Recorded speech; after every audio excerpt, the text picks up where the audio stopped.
The Weight of Yellow Hearts. Chapter 1. The Quiet Place Between Breaths. The first time Maya noticed the yellow paint on her fingers, it was a Tuesday morning, the kind that smelled of rain before it arrived. The light in her bedroom filtered through blinds like soft ribbons, scattering over unfinished canvases stacked against the walls. Her fingers trembled slightly as she held the brush above the palette. Yellow, not too bright, not too dull, the color of sunlight that forgot how to shine. She wasn't sure when painting had turned from escape to confession. Each brushstroke carried pieces of her she couldn't say out loud. The silence at dinner, the knot in her chest before walking into school, the ache that came every time someone laughed and she wasn't sure how to join in. Her mother's voice echoed from downstairs. "Maya, you'll miss the bus again. Comin'," she called, though her voice cracked halfway through. She wiped her hands with a cloth that already looked like a map of failed mornings, smudges of red, blue, and that persistent yellow that clung to her skin no matter how much she scrubbed. She looked at herself in the mirror. 17 years old, dark curls tied in a loose bun, shadows under her eyes that told stories she didn't want anyone to read. She tried to smile just enough to look okay, the kind of okay people didn't ask questions about. When she reached the kitchen, her mother was already buttoning her blouse, multitasking between a phone call and a half-eaten slice of toast. "I have a meeting at 10, she said, "so you'll have to take the bus back today. Don't forget your therapy appointment at 4. Maya nodded. "Yeah, got it." Her mother glanced at her, eyes softening briefly. "You slept?" "A bit," Maya lied. Outside, the world felt too loud. The bus stop buzzed with chatter and the metallic groan of brakes. Groups of students huddled under umbrellas that didn't fully protect them from the drizzle. Maya stood slightly apart, her earbuds in but no music playing. Just the comfort of pretending she wasn't alone. When the bus arrived, she slipped into a seat near the window. The condensation on the glass blurred the town into watercolor houses dissolving into trees, trees into mist. She traced a small heart with her fingertip on the fogged window and watched it fade. At school, the halls were already alive with noise. Lockers slammed like gunshots. Laughter bounced off walls. Someone shouted across the hallway about prom committees. Maya walked through it all as if underwater, invisible but heavy. She reached her locker, carefully avoiding eye contact, but that didn't stop Zoe from appearing. "Maya." Zoe's voice carried the enthusiasm of someone who hadn't yet learned to be tired of mornings. She was all color strawberry lip gloss, mismatched socks, and a braid streaked with green ribbon. "Hey, are you coming to the art club meeting today? Mr. Lin said we're doing a mural project." "I don't know," Maya murmured, adjusting her backpack strap. "Come on, you're literally the best painter here. We can't do it without you." Zoe's grin was infectious, even to someone who avoided smiles. "Besides, rumor says they're turning the old library wall into a permanent student mural. Your name could be on that forever." The thought sent a flicker of warmth through her, quickly smothered by the familiar voice in her head. "They'll notice you. They'll expect things. You'll mess up." "I'll think about it," she said, eyes lowered. "Good enough for me," Zoe winked. "See you later, sunshine." Sunshine. The nickname had started last semester when Maya painted a portrait bathed in yellow hues. She'd thought the color looked lonely. Everyone else thought it looked warm. Funny how they could look at the same thing and see opposite worlds. Third period was English literature. Mr. Ellison read aloud from The Catcher in the Rye, and half the class pretended to care. Maya stared at her notebook, doodling tiny suns in the margins. She wondered what Holden Caulfield would say about a world where even breathing felt performative. When the bell rang, she slipped out quickly, heading for the courtyard. It had stopped raining, leaving everything smelling like wet earth and nostalgia. She found her usual bench tucked behind a row of hydrangeas, hidden from view, her quiet place between breaths. She took out her sketchbook.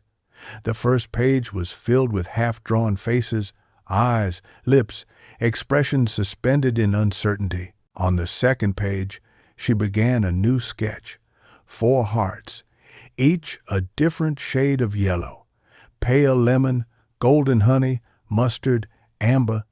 She wasn't sure why. Maybe because, lately, her dreams had been full of yellow.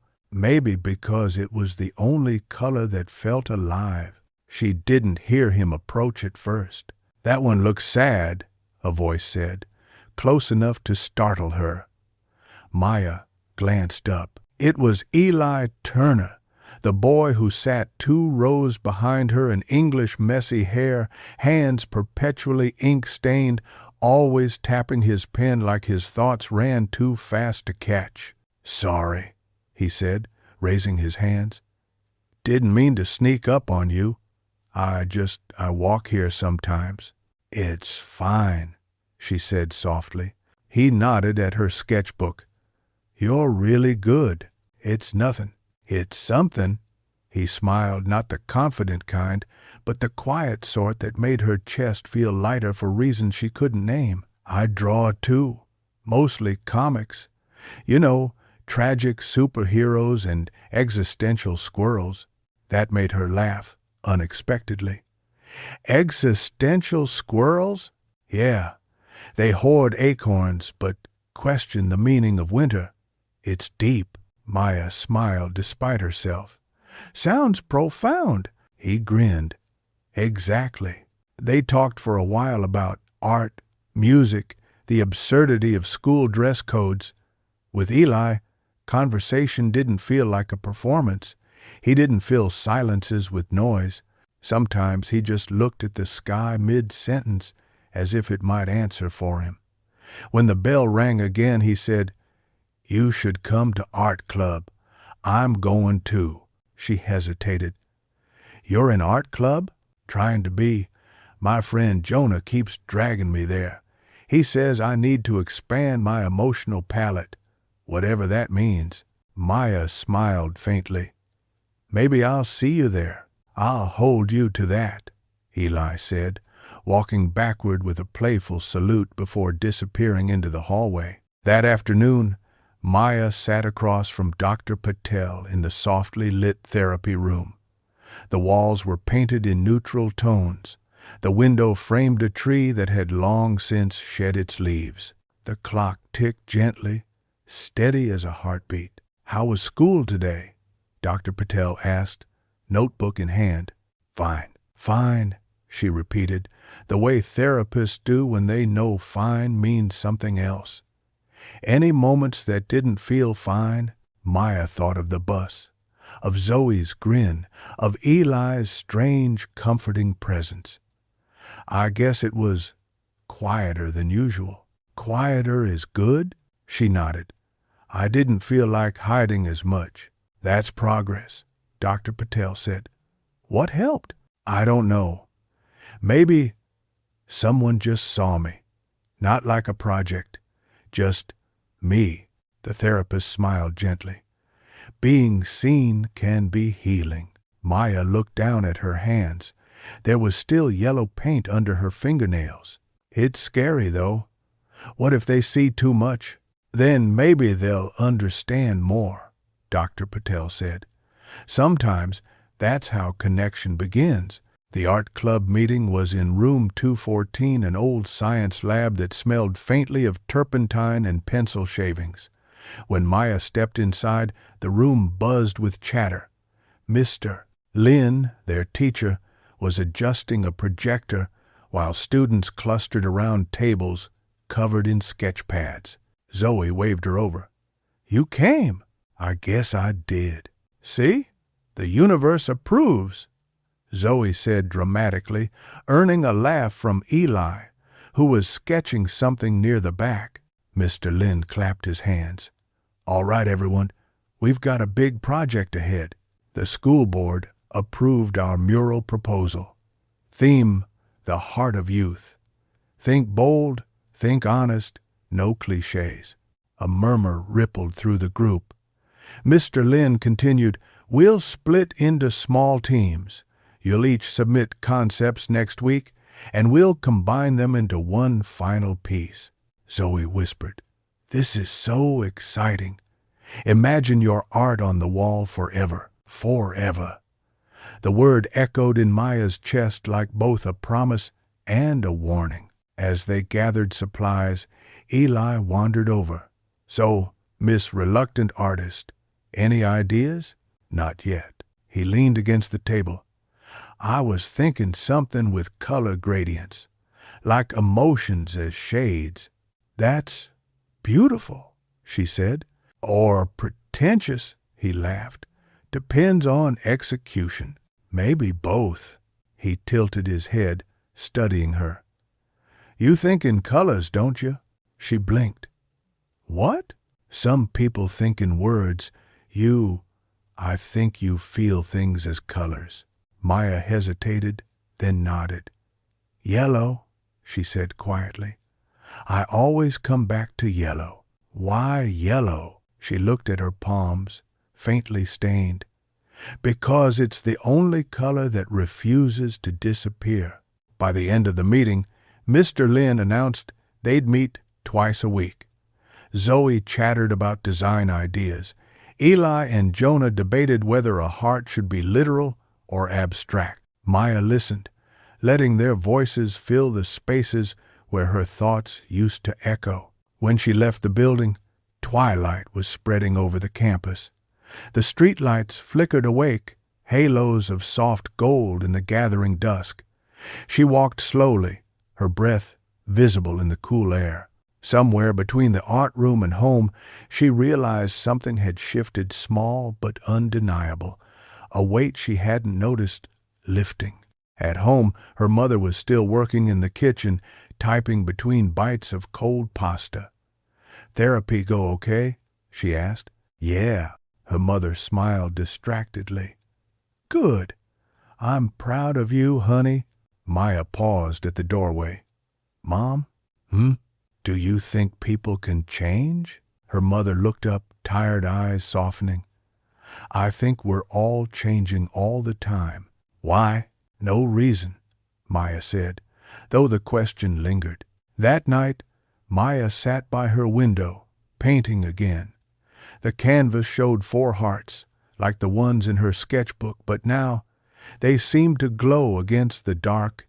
Each one carried a different story, a different weight.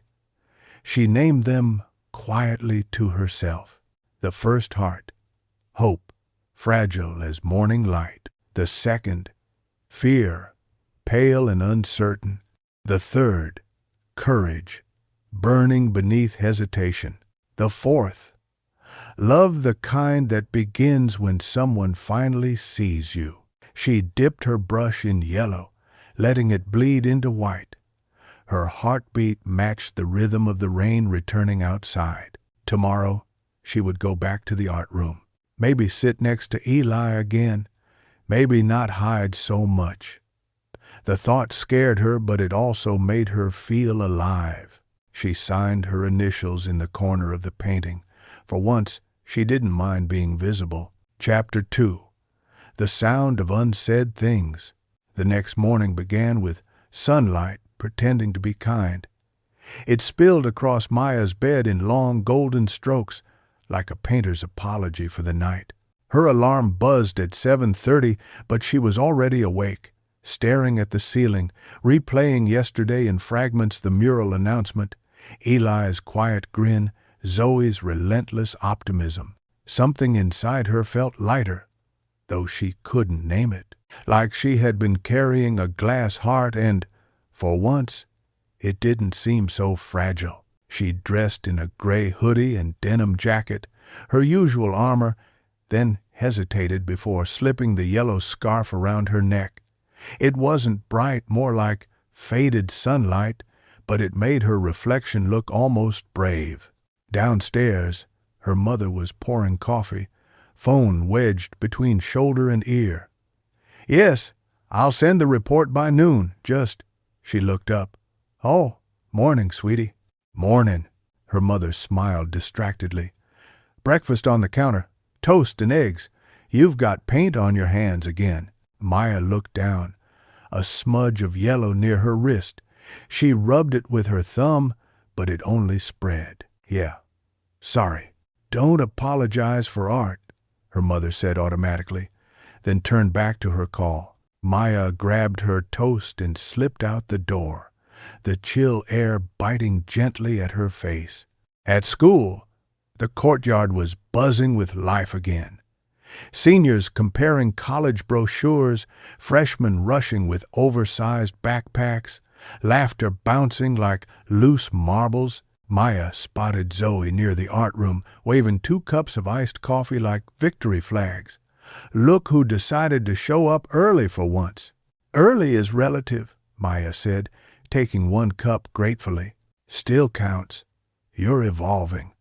Soon, you'll even smile in the morning." Maya rolled her eyes, but the corners of her lips betrayed her. Inside the art room, the smell of turpentine and acrylic hit her like home. Mr. Lin was pinning reference sketches to a corkboard while Eli and Jonah were arguing near the window. "I'm just saying," Jonah said, waving his hands for emphasis. "If the mural's about youth, it can't just be happy stuff. There's heartbreak, confusion, ugly crying, it's all part of it." Eli grinned.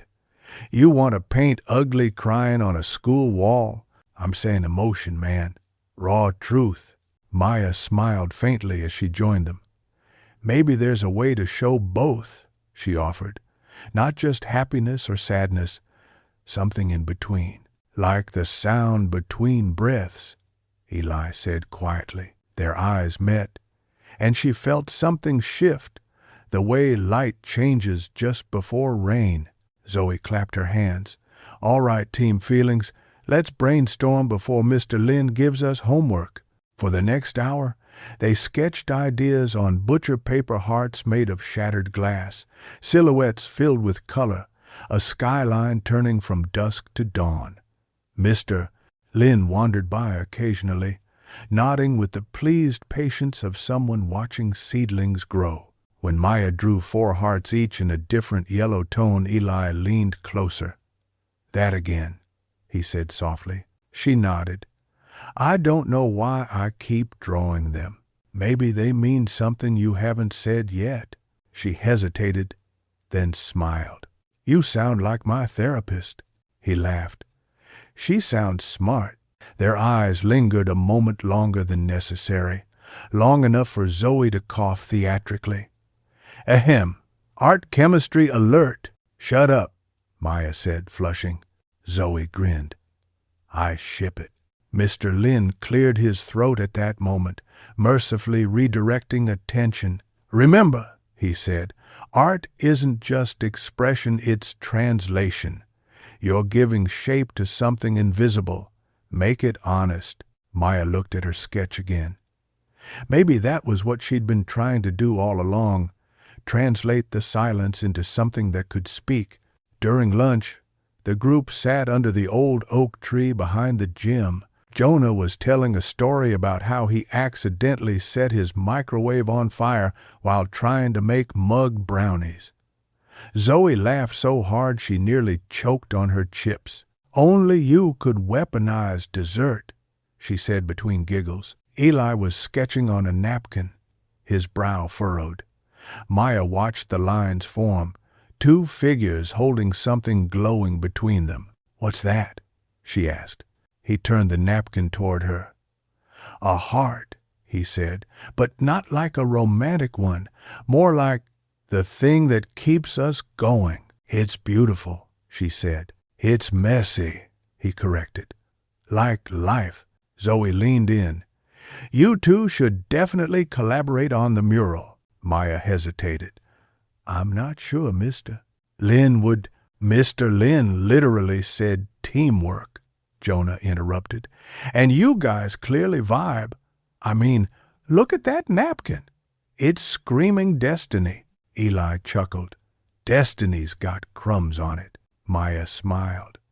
Maybe we'll try something together. That afternoon, Maya walked home alone. The sun was low, bleeding gold across rooftops. She took the long route past the river that split the town in two, past the bakery that always smelled like vanilla. She stopped at the small bridge and leaned on the railing, watching ripples distort the reflection of the sky. A memory surfaced. Her father teaching her how to skip stones when she was 9. It's all about timing, he had said. If you throw too hard, it sinks. Too soft, it stalls. You've got to find the rhythm. He had been gone 5 years now. The ache had dulled, but never left. Sometimes she imagined him still teaching her how to find rhythm in art, in breathing, in living. She took a pebble and tossed it gently. It skipped twice, then disappeared. Maybe that was enough. When she reached home, her mother was on the couch surrounded by papers. Hey, sweetheart, how was art club? It was good, Maya said. We're working on designs. Her mother smiled, though her eyes looked tired. I'm glad. You seem happier lately. Maybe, Maya said. We're doing a mural about youth. That sounds wonderful. Her mother hesitated. You know, I used to paint too. Maya blinked. You did? Her mother nodded, looking a little embarrassed. In college. Nothing serious. Life got busy. Why'd you stop? Her mother's gaze softened. Sometimes you forget the things that make you feel alive until someone reminds you. Maya smiled. Maybe you should paint again. Maybe I should, her mother said, and for a moment the air between them felt easy. That night, Maya's phone buzzed. A message from an unknown number. Eli T. Hey, it's me. Hope that's not creepy. Zoe gave me your number. Maya, it's fine. Hi. Eli T. was just sketching ideas for our Destiny mural. Want to see? He sent a photo. A digital sketch of 2 hands reaching toward each other, light spilling between their fingers like liquid gold. Maya, that's beautiful. Eli T. It's missing something. Maybe your yellow hearts. She stared at the screen, her heart doing that strange, uneven thing again. Maya, maybe I can bring them tomorrow. Eli T. Deal. Also, random question. What's your favorite color besides yellow? She smiled. Maya, gray. Eli T. That's not depressing at all. Maya, it's honest. Gray is what light looks like when it's learning to be something else. There was a pause, then. Eli T. Remind me to quote you on the mural wall. Good night, gray light. She didn't know whether to laugh or blush, so she did both, quietly. The next few days settled into rhythm. School, art club, therapy, painting at night. The mural design began to take shape, a massive heart divided into 4 quadrants, each painted by a different team but blending seamlessly at the center. Maya and Eli's section was the courage quadrant, filled with shifting yellows and silhouettes walking toward dawn. Jonah's group handled fear, dark and fractured but threaded with faint gold veins. Zoe's was love, vibrant and chaotic. Mr. Lin called it a map of becoming. During breaks, Maya and Eli worked side by side, their sleeves splattered with paint. Sometimes they talked. Sometimes silence was enough. You ever think about the future? He asked one afternoon, wiping his hands on a rag. Too much, she said. It's like watching a movie you're not sure you'll like. He smiled. Same. Everyone acts like we're supposed to have it figured out by graduation. I can barely figure out breakfast." Maya laughed. "I think you're doing fine." He looked at her, then really looked, and for a second she forgot how to breathe. On Friday, a sudden storm rolled in just as they finished class. Thunder grumbled like a warning. The others ran for the parking lot, but Maya lingered in the art room, packing brushes into a tin box. Eli appeared in the doorway, hair damp from the rain. "You need a ride?" "I'll walk," she said. "In this?" He gestured at the downpour outside. "It's just water." He hesitated, then shrugged. "Then I'll walk too." They ran through the rain, laughing breathlessly, the world blurring into gray and gold. By the time they reached the overhang near the main gate, they were soaked. Maya's scarf clung to her like a flag of surrender. "See?" Eli said between laughs. "Now we're both miserable." She shook her head. "Not miserable, just alive." Something about the way she said it made him go quiet. The rain softened around them, the kind that made everything shimmer. Eli looked at her, eyes earnest. "You know you're different when you talk like that." "Like what?"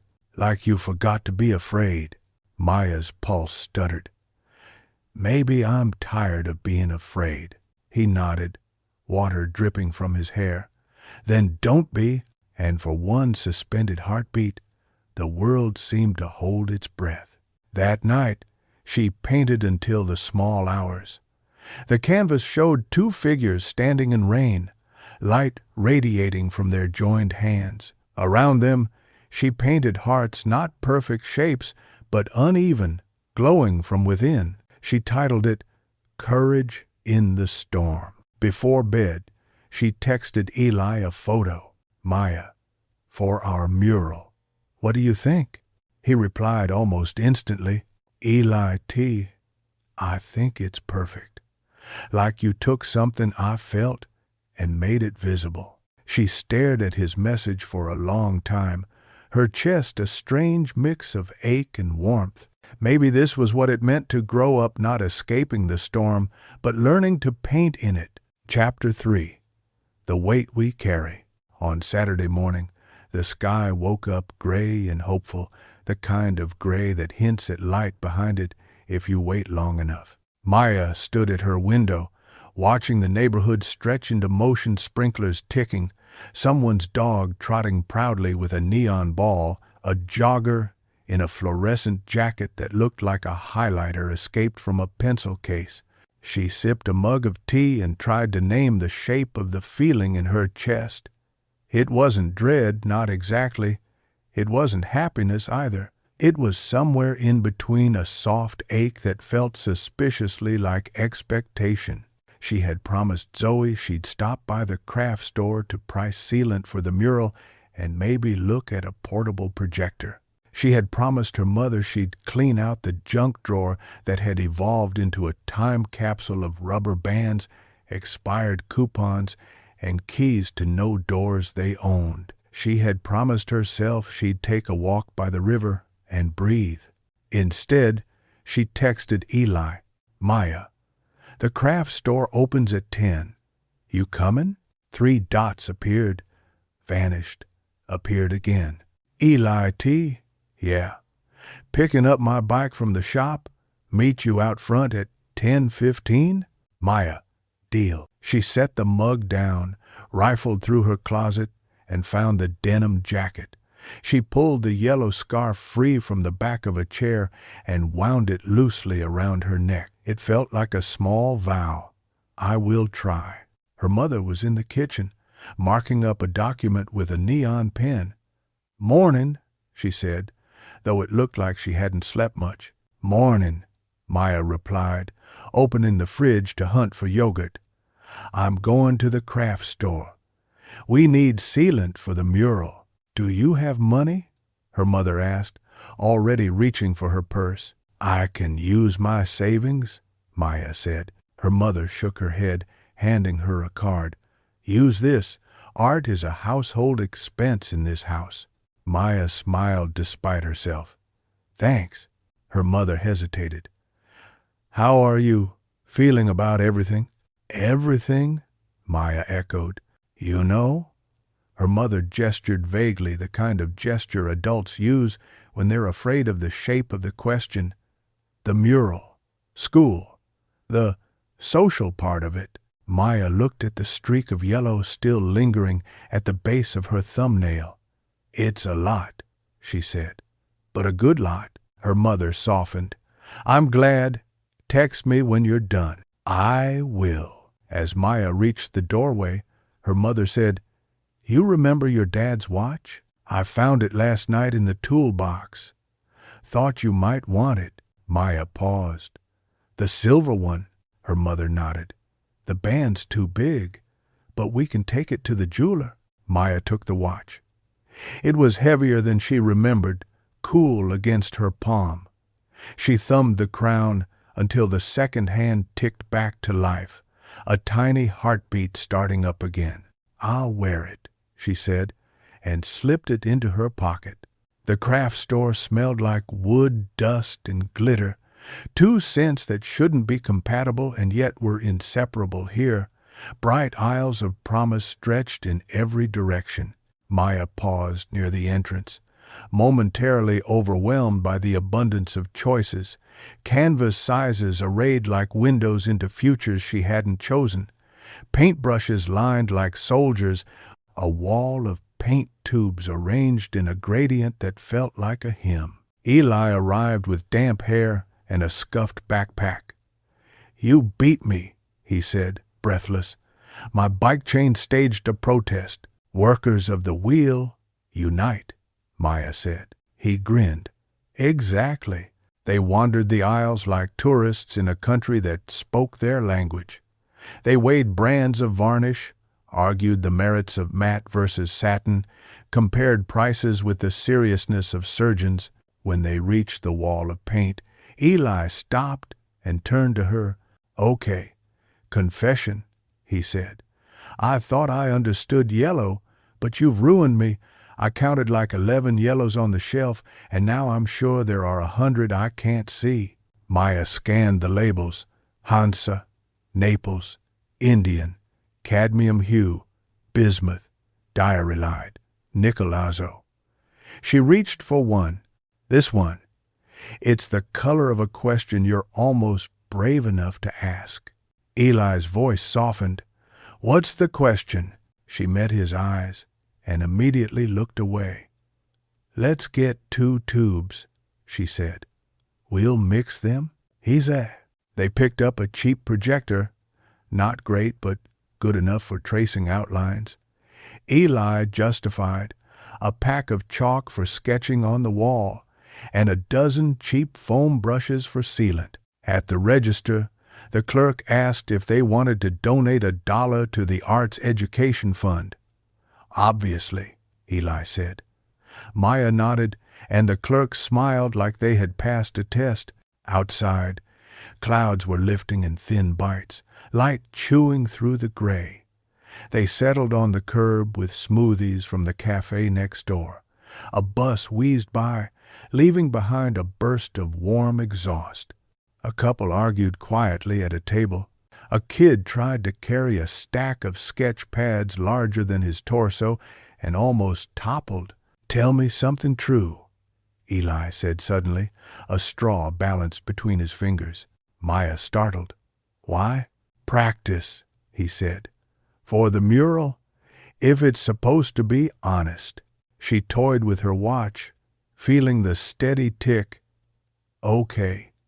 I sometimes pretend I'm listening to music so I don't have to talk, even if I want to talk. Eli nodded. Same. I sometimes pretend I'm writing a story about whatever's happening so I don't have to feel it. What do you call the story? He shrugged. Depends on the day. Today it would be 2 people avoid saying the thing. And what's the thing? Eli glanced at the sky, then back at her. That we're both terrified. And maybe a little brave? He don't clad from the Shawns. Maya's chest tugged. Your turn. Tell me another truth. I failed algebra last year, he said matter-of-factly. Had to take summer school. I told everyone I wanted to deepen my relationship with quadratic equations. The truth was, I could barely get out of bed for weeks, and numbers started looking like stairs I couldn't climb. Maya swallowed. I'm sorry. He shrugged, not quite casually. Me too, but I'm here. She touched the edge of her scarf. I've had panic attacks in the bathroom at school, she said softly. I text Zoe to stand outside and talk about nothing, so people think we're just catching up. Eli didn't flinch. What does her nothing sound like? Maya smiled. Celebrity drama.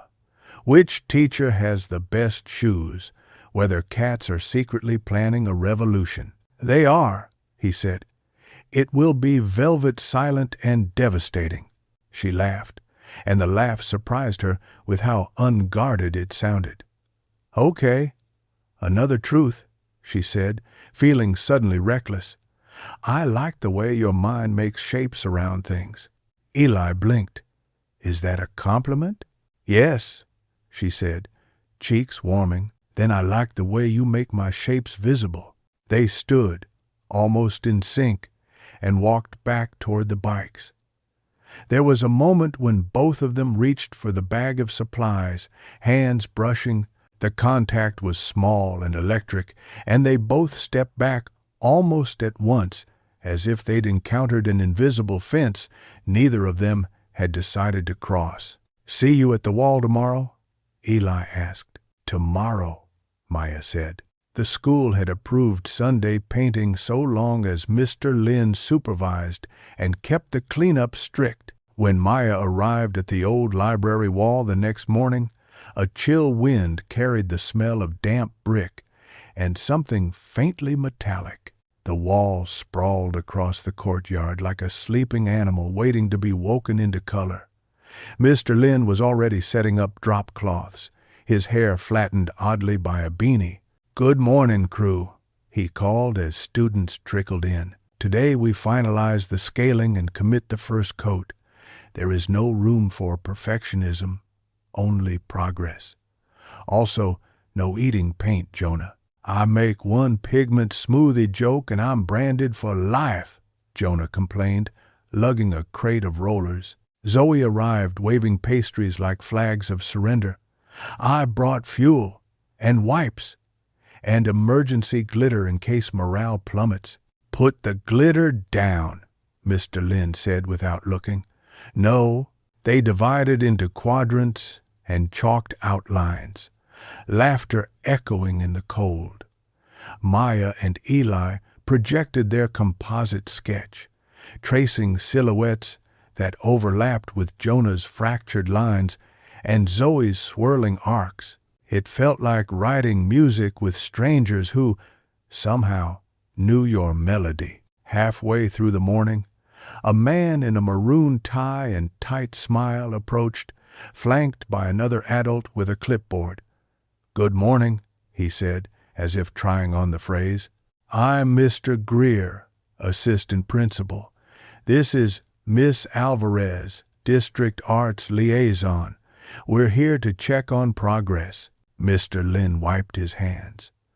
Of course, we're moving on schedule.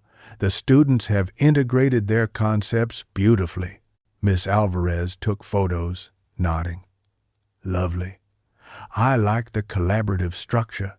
Mr. Greer's gaze had snagged on Jonah's quadrant, a shattered heart laced with gold veins inspired by kintsugi. What's this? He asked. Fear, Jonah said proudly, but held together by, Mr. Greer interrupted.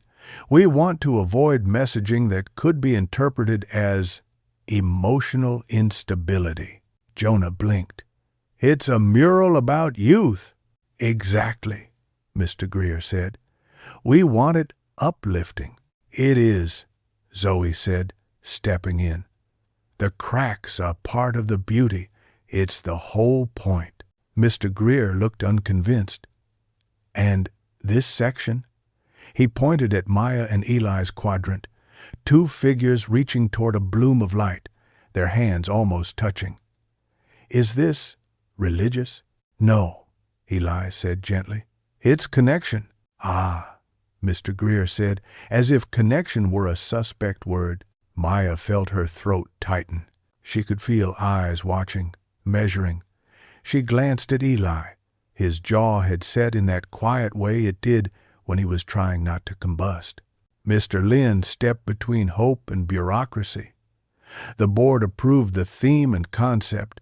We're aligning with our submission. Of course, we'll keep content appropriate. Miss Alvarez lowered her camera. "The work is strong," she said. "Let them continue." Mr. Greer pressed his lips into a line, then nodded. "Proceed," he said, which sounded less like permission than a warning. They left in a breeze of paperwork and authority.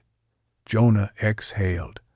"That dude's smile is a locked door." "Then we paint a window," Zoe muttered, rolling her shoulders. Maya's hands had gone cold. She flexed her fingers and looked at the chalk line where the two figures' hands would nearly meet.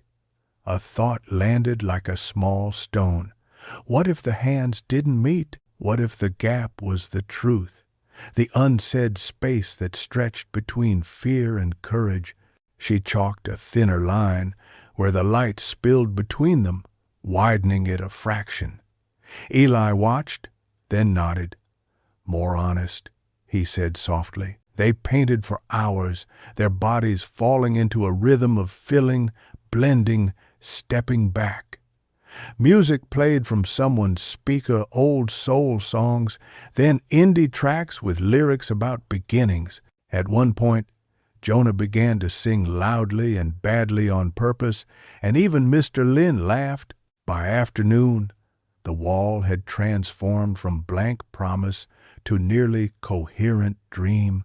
People slowed as they passed the librarian with her tea, a janitor with a broom, a couple of kids on scooters who skidded to stare. One of them pointed at the gold veins in Jonah's heart and said, "It looks like it broke, but it's stronger." And Jonah almost cried, pretending he had paint in his eye. During a break, Zoe thrust a pastry at Maya. "Eat or perish." "I'm fine," Maya lied. "You're vibrating," Zoe said, "and not in the good way." Maya took a bite and leaned against the wall. "Mr. Greer thinks connection is inappropriate." "Mr. Greer thinks he's a plot line," Zoe replied. "Ignore him." Eli passed a damp cloth to Maya, nodding at her paint-streaked cheek. She wiped and left a brighter smear. "Great," she said. "Now I'm a lemon." "A radiant lemon," Eli said.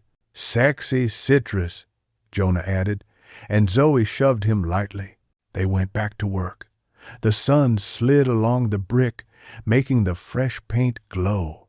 As the light shifted, the four quadrants began to read as one, a body with four chambers, each beating in its own time but pumping to the same purpose. Near the end of the day, a breeze kicked up, sending napkins and paper cups skittering across the courtyard. Maya reached to grab a sketch that was fluttering toward a puddle.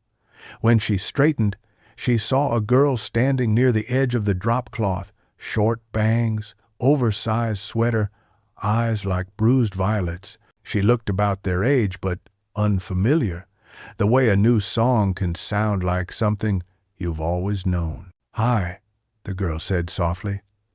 "Sorry, I was just watching. It's beautiful." "Thanks," Maya said, surprised to feel shyness prickle. "Do you go here?" The girl nodded. "I transferred last week. I'm Lena." She gestured at the wall. "I like the yellow. It feels like breath." Maya's heart did a small, stupid jump. "That's what I was hoping," she said. Eli joined them, wiping his hands. "Hey, I'm Eli. This is Maya," Lena finished. "I've seen your sketchbook in the courtyard." Maya blinked. "You have?" Lena smiled, a little crooked. I sit on the steps sometimes and pretend to read. You draw like you're translating a language I only half understand." Zoe swooped in, immediately attuned to a new orbit. "Welcome to the club," she said. "Do you paint?" "I try," Lena said. "Come by Art Room 214, Zoe said. "We indoctrinate through caffeine and peer pressure." Lena laughed, light and careful. "Maybe I will." She stayed a while longer, watching, then lifted a hand in a small wave and left. Maya watched her go, feeling a new thread tie itself to her day. By sunset they had done enough for one session. Mr. Lin declared victory and assembled everyone for a photo. They didn't pose so much as slump into the same frame, paint on their faces, exhaustion making them look like a tribe. "Before you go," Mr. Lin said, "homework. Bring me one sentence about what your quadrant means to you. One sentence. No essays. Truth, not performance." They scattered, chattering plans and complaints. Eli and Maya walked toward the gate with the easy fatigue of a team who had done something hard together. "You okay?" Eli asked. "Better than okay," Maya said, then surprised herself by adding, "I think I like who I am when I'm doing this." Eli nodded. "I like who you are, period." The sentence landed and made a home in her. She didn't know what to do with it, so she carried it carefully, the way you carry a full glass of water and try not to spill. At home, the house was quiet. Her mother had left a note, dinner in the fridge, went to Aunt Rena's, back by 9, love you. There was a little heart drawn beside the word love, and Maya traced it with the edge of her fingernail, feeling suddenly 6 years old and 17 at once. She ate at the counter, the hum of the refrigerator a companionable sound. After, she took her father's watch from her pocket. She set the time to the minute and listened. Tick, tick, tick. She thought of hearts, how each one measured a life in small insistences. Upstairs, she opened her notebook to write the one sentence for Mr. Lin. Words came and didn't. She crossed out the first 3 versions. Finally, she wrote, "Our quadrant is the space between 2 hands that haven't touched yet, where courage dissolves the fear of being seen." She stared at it, then copied the sentence on a clean sheet and taped it to the corner of her mirror. Her reflection shared a page with the words, and she didn't look away. Her phone buzzed. A photo from Zoe, everyone in front of the wall, grinning like survivors. Then a second message from an unknown number. "Lena, sorry if this is weird. Zoe sent me your contact. Thanks for being kind today." The wall felt like a place where I could breathe. Maya typed, erased, typed again. "Maya, not weird. I'm glad you came by." There was a pause, then, "Lena, what's your favorite shade of yellow?" Maya glanced at the paint tubes lined along her desk. She thought of Eli at the curb, the clerk's small test, Mr. Greer's locked smile, Jonah's gold veins, Zoe's stubborn brightness, her mother's note with its sketched heart, the watch in her palm, the light between hands traced in chalk. Maya, the kind that looks heavy but floats anyway. She set the phone down and opened a new canvas. 4 yellow hearts again, but different this time, one with delicate cracks gilded, one with a compass drawn faintly inside, one with 2 fingerprints overlapping, one with a tiny keyhole near the edge. She painted until the shapes were warm and true. When she finished, she sat on the edge of her bed and felt the day press its weight into her. Not just the tiredness in her muscles or the tang of turpentine drying in her nose. The other weight, the one you carry even when your hands are empty, the weight of your name, your fear, your hopes, your loves, your fault lines, your beginnings, the the weight that makes the yellow glow instead of wash out. She lifted her wrist and fastened her father's watch. It was too loose. It slid down to the knot of bone. She didn't tighten it. She liked the reminder that some things aren't quite fitted yet. From the window, the town's lights blinked awake. Small constellations blooming where people were trying, failing, trying again. Maya lay back and listened to the house settle, to the second-hand circle. She let her mind wander to tomorrow paint, laughter, the possibility of a new girl who understood breath as a color, the boy who saw shapes in his head and trusted her to bring them into the air. She let herself imagine the mural finished, the wall holding the heartbeat of 100 afternoons. Before sleep, she whispered the sentence aloud to test its truth. The room accepted it. Her chest did too. Sometime in the thin hours, she dreamed she was walking along the river with a lantern made of yellow glass. The night pressed close, but the lantern's light didn't fight it. It made a circle big enough for her to see her feet, and that was enough. Ahead, she could hear footsteps more than one set, and she didn't feel the old need to hide.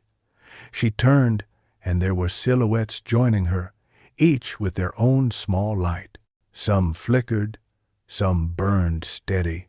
Together, their circles overlapped, and the path widened. When she woke, the room smelled faintly of rain again, as if the dream had opened the window. For a moment, she couldn't tell if her heart was beating fast from fear or from joy. Then she realized it didn't matter. Either way, she was awake. Downstairs, a text chimed. Eli T. You ever feel like we're painting the inside of a feeling? Maya smiled into her pillow and typed back with eyes still half closed. Maya, yes, and for once, I don't mind how heavy it is. She set the phone down and listened to the watch measure the seconds between her breaths, each one a small promise. Then she swung her legs out of bed, stood, and began again. Chapter 4. Fault Lines. Monday arrived with a thin blue light and the taste of unshed rain. Maya woke before her alarm and lay still, listening to the house breathe the refrigerator's soft rumble, the occasional tick in the wall where the pipes settled. Her father's watch lay on the nightstand, face up, steady as a metronome. She fastened it and watched the second hand sweep into motion, telling her time was real, even when her thoughts made it elastic. At school, the courtyard felt like the moment in a theater, when the lights dim but the curtain hasn't risen. A hush that wasn't quiet. She crossed the lawn toward the old library, expecting to see their wall catching the morning light, the colors warming awake. Instead, she stopped. A slick of black spray paint bled across the center of the mural, cutting the heart in two. Thick X's slashed through Jonah's gold-veined quadrant. A smear of crude letters scrawled over Zoe's swirls, grow up drip like tar tears. Across the space where Maya and Eli's two hands reached toward each other, someone had painted a crude gap wider, with a laughable fanged mouth inside it. The yellow she loved turned feverish under the insult. For a moment she didn't move. Her breath forgot the steps. The noise of campus receded until all that remained was the sharp scent of paint and the small sound of her watch. She reached out as if she could smooth the damage with her palm, then drew back, afraid to touch what had been made ugly. Eli arrived at her side in a rush. "No," he said softly, like a prayer reversed. He stared, jaw clenched, hands opening and closing as if he might lift the wall. "Who?" Zoe skidded in, backpack half-zipped, hair escaping its braid. What is this?" Her voice cracked. She took in the smeared letters, the mockery of the mouth in their gap, and her laughter came out brittle. "Cool. A collaboration with nihilism." Jonah dropped his crate of brushes. The clatter felt too loud. He swallowed. "It's fine," he said, though his face had gone chalk pale. "We can fix it. Gold it over. Kintsugi the hell out of it." Mr. Lin arrived at a near run, eyes flaring, then tightening with an effort that looked like pain measured into control. "Everyone step back," he said. "Don't touch anything. I need to call the office. They'll want to take photos." Students gathered in a ripple of curiosity that quickly mutated into commentary. A few gasped. Someone snickered. A boy with a varsity jacket whispered, "Guess the heart couldn't handle real life." His friend elbowed him, not unkindly, and they moved along. Maya felt a trembling start in her hands and climbed to her shoulders. She pressed her fingers into her palms hard enough to leave crescents. Eli noticed. "Hey," he said, low. "Breathe with me." She focused on the way his chest rose and fell. On the count he murmured, "In for 4, hold for 2, out for 6. Her lungs remembered. The world came back in pieces, the scrape of a skateboard, the bite of cold air, the grit under her shoe. She nodded once, like a swimmer surfacing. Mr. Greer arrived with Miss Alvarez and a man with a security badge, who immediately began snapping photos with a professional impatience. "Vandalism," Mr. Greer said, as if announcing a diagnosis. "We warned against controversial imagery." Maya's cheeks flamed. "It wasn't controversial," she said before she could stop herself. Her voice sounded small in the open air. Mr. Lin stepped forward. "Connection is not controversial. Teenagers are." Mr. Greer's smile didn't crack. "We'll have to pause this project until the administration reviews the content and security measures." Zoe bristled. "Pause? We can fix it in a day." "Procedures," Mr. Greer said mildly, as if the word itself could soothe the wound. Miss Alvarez looked at the wall with an expression that might have been grief if she were not performing a role. "We'll meet this afternoon. Students can attend if they wish to speak." She glanced at Maya and the others. "I hope you do." They left as quickly as they'd come, leaving behind a rectangle of silence where righteous anger wanted to be. The group dispersed to classes with the distracted drift of people leaving a vigil. Maya walked on legs that didn't feel attached. She reached her locker and stared inside as if it were a small white room with no purpose. A note was taped crookedly to the door from last week, Zoe's scrawl. "Remind me to bring glitter." "Kidding, Mr. Lin." "Not kidding. Fate." Maya pressed her forehead to the cool metal for a second and closed her eyes. "In English class." "Mr." Ellison paused when he saw Maya's paint-smeared sleeve, then continued reading a poem about a field we can't return to because the field moves when we move. She copied the word asphalt 3 times before it stopped looking like a word. Eli sat 2 rows behind, elbows on his desk, eyes fixed somewhere that wasn't the board. The clock on the wall was off by 5 minutes. Time became suspect. Between classes, Lena found Maya leaning against the courtyard rail. "I heard," she said softly. "I'm sorry." "Thanks," Maya said, and meant it. Lena looked toward the wall. "They always go for the brightest parts. It's like a reflex, or a dare." "The Onos know him." Maya studied Lena's sweater, the loose stitches at the cuff where a finger had worried them loose. "You talk like you've watched a lot of brightness get dimmed." Lena's mouth twitched. "Maybe." She shifted her weight. "Did you ever read about the Japanese art where they repair broken pottery with gold? Kintsugi?" "Jonah's obsessed with it," Maya said. "He paints like it's a religion." "Good," Lena said. "Then he'll know what to do." She stepped closer, voice dropping. "You can fill cracks with gold or you can hide the broken bowl in the back of a cupboard. One of those choices makes it something new. Mr. Greer wants cupboards, Maya said, with doors that lock. Hold it. Lena tilted her head, studying Maya's face the way some people study weather. How are you? Maya thought of the watch, of the yellow in her brushes, of the tiny painted mouth that had mocked their gap. I'm intact, for now. Lena nodded, as if that answer were brave. You're allowed to be wrecked too. I know, Maya said. But if I let wrecked in right now, I'm not sure it will leave. They stood without talking for a while. The morning loosened its hold on the sky. A sparrow hopped twice and flew. The bell rang.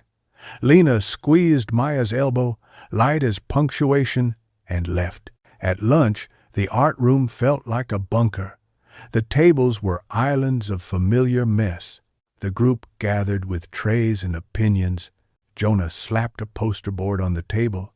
Emergency strategy. We document everything. We propose a restoration plan with new security. We show up to the meeting with a slide deck, so professional Mr. Greer sprains his smile. Zoe chewed a grape viciously. Also, we make a petition and a hashtag. And I will personally recruit 8 drama kids to cry at strategic moments. Let's not weaponize tears, Mr. Lynn said, though he didn't look like he'd completely ruled it out. Eli tapped his pen on the table, then set it down, then tapped it again. We should speak, he said, not just repair. Say why this matters, that we're not painting a fantasy. We're painting the map through the real. Maya drank water to buy a second. I can speak, she heard herself say. The words surprised her, like discovering a door in a wall she'd always assumed was solid. Everyone looked at her, then away, in that careful way friends look when they don't want to spook your courage. Jonah nodded. We'll all speak. A chorus. Mr. Lynn leaned on the table. Be concise. Be specific. Don't perform trauma. Describe truth. He pointed his pen at them like a conductor's baton. And remember, the administration is not the enemy. Fear is. Zoe rolled her eyes. Can we at least make fear wear a name tag that says, Hi, I'm Greer? And, Zoe, Mr. Lynn warned. But his mouth softened around the edges. The afternoon staggered forward. In calculus, numbers agreed to behave if she didn't look at them directly. In history, the teacher showed grainy footage of students protesting a curriculum ban 2 decades ago, and for once, the past leaned forward and touched the present on the shoulder. When the last bell rang, the art club filed into the multi-purpose room like a small army of the gentle. A hand-lettered sign on the door read, Mural Review, Open Session. Parents sat in metal chairs beside students who alternated between slouch and straight-backed resolve. Miss Alvarez stood at the front with a laptop. Mr. Greer adjusted a microphone that didn't need adjusting. 2 school board members whispered. Photocopied agendas sat in a cracked plastic tray, bullet points neat as fence posts. Maya sat between Eli and Zoe. Her hands had gone cold again, but she didn't try to warm them. She watched the room find its shape. Mr. Greer opened with a statement about community standards and safety measures and the integrity of the campus environment. His voice had the practiced sincerity of someone who'd seen it work. Miss Alvarez followed with a slideshow that included before and after photos of the vandalism, brief bios of the students involved in the mural, and a slide titled The Heart of Youth, Pedagogical Rationale. A murmur ran through the room when the vandalized image appeared, the black slash across their work, like a bruise blooming. Public comment began. A parent in a blazer said the mural was ambitious but perhaps too raw. A janitor with paint dots on his shoes said the students were working harder on a Sunday than most people do all week, and got scattered claps. A freshman with a trembling paper read, "I liked it because it made the wall feel like a person." A man with a radio clipped to his belt said vandalism was inevitable and recommended cameras. A woman from the PTA suggested a more neutral theme, like school spirit. Someone mentioned insurance. Someone else mentioned feelings like they were weather unpredictable, frustrating, sometimes to be endured. Miss Alvarez called for student voices. Zoe stood first, as if propelled by an internal spring. Her speech was a weapon disguised as confetti, bright, fast, and impossible to ignore. She talked about color and community, about ugly crying as a part of beauty, about how glitter had been banned, but resilience had not. People laughed and then listened. Jonah went next and spoke about kintsugi, about honoring the fracture. He said, "The cracks aren't failure, they're where the light decided to learn topography." A custodian clapped loudly at that. Maya rose when it was quiet enough to hear her father's watch. She walked to the microphone and didn't touch it. "Our quadrant," she said, "is the space between two hands that haven't touched yet, where courage dissolves the fear of being seen." She paused, letting the words locate themselves in the air. The room held. "I'm not good at speaking," she continued. "Most days I speak like I'm walking across ice. But painting lets me put weight on the world without breaking it. We painted yellow because it's the color that refuses to disappear. We painted a gap because sometimes love and friendship and growing up are gaps we have to learn to cross. Someone widened our gap with black paint and teeth like a joke. We can make that the story if you want. Kids get hurt. Adults pause. We all move on. Or we can make a different story. We can say the vandalism didn't end the mural.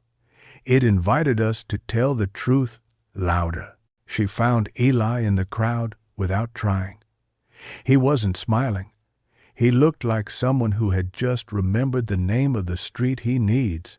"I'm afraid most of the time," Maya said, voice steady now. "I've had panic attacks in the bathroom between classes. I pretend to listen to music so I can be alone in public. But this wall made me brave. Not brave like unafraid, brave like breathing anyway. Please don't take that away." She stepped back. For a second, no one made a sound. Then someone near the back started clapping. It wasn't thunderous. It didn't need to be. It spread like a small fire catching dry grass. Eli stood and spoke next without notes. "We aren't asking you to prevent our hurt," he said. "We're asking you to witness our repair," he added softly. "Let us fill our cracks with gold." Miss Alvarez nodded into her laptop like a conductor catching tempo. Mr. Greer cleared his throat, the way bureaucrats do when they need to look like they're swallowing a new idea. One of the board members leaned to whisper to the other. The security man peered at the photo again as if the black paint might yield a clue under scrutiny. They adjourned for 10 minutes. The room buzzed. Zoe made a show of biting her nails. Jonah muttered about battle plans. A girl from the school newspaper asked Maya for a quote. Maya blinked and said, "Yellow isn't a mood, it's a muscle." When the decision returned, it was not everything, but it was something they could push open. The mural would continue under temporary protective measures, including a camera and a lockable tarp after hours. The students could begin restoration immediately, with an adjusted plan to address sensitive imagery. Mr. Greer said that last part like a concession offered in the currency of vagueness. Afterward, people came up to them with faces that held approval, concern, guilt, human faces, Lena found Maya near the doorway. "You were—" She searched for a word. "True," she said finally. "Thank you for coming," Maya said. "I wanted to see what happens when the light refuses to disappear," Lena said. Mr. Lin touched Maya's shoulder, brief and warm. "You were precise," he said. "Precision is a kindness." His eyes shone in a way that suggested relief in a language he didn't speak often. Eli walked her to the steps outside, the air damp with a rain that hadn't committed. "That was—" He stopped, shook his head, and tried again. "You gave me a place to stand. You gave me breath," she said, surprising herself again. They didn't hug. They stood close enough that the space between them felt like a shared object. The watch was heavy on her wrist in the nicest way. His hand hung by his side, ink-stained open. At home, dinner was a quiet choreography of reheated pasta and clinking forks. Her mother listened, eyes sharp with pride that she managed to keep from turning into advice. "We'll take the watch to the jeweler tomorrow," she said, as if trimming a band could be a ward against all the unfixables. "Okay," Maya said.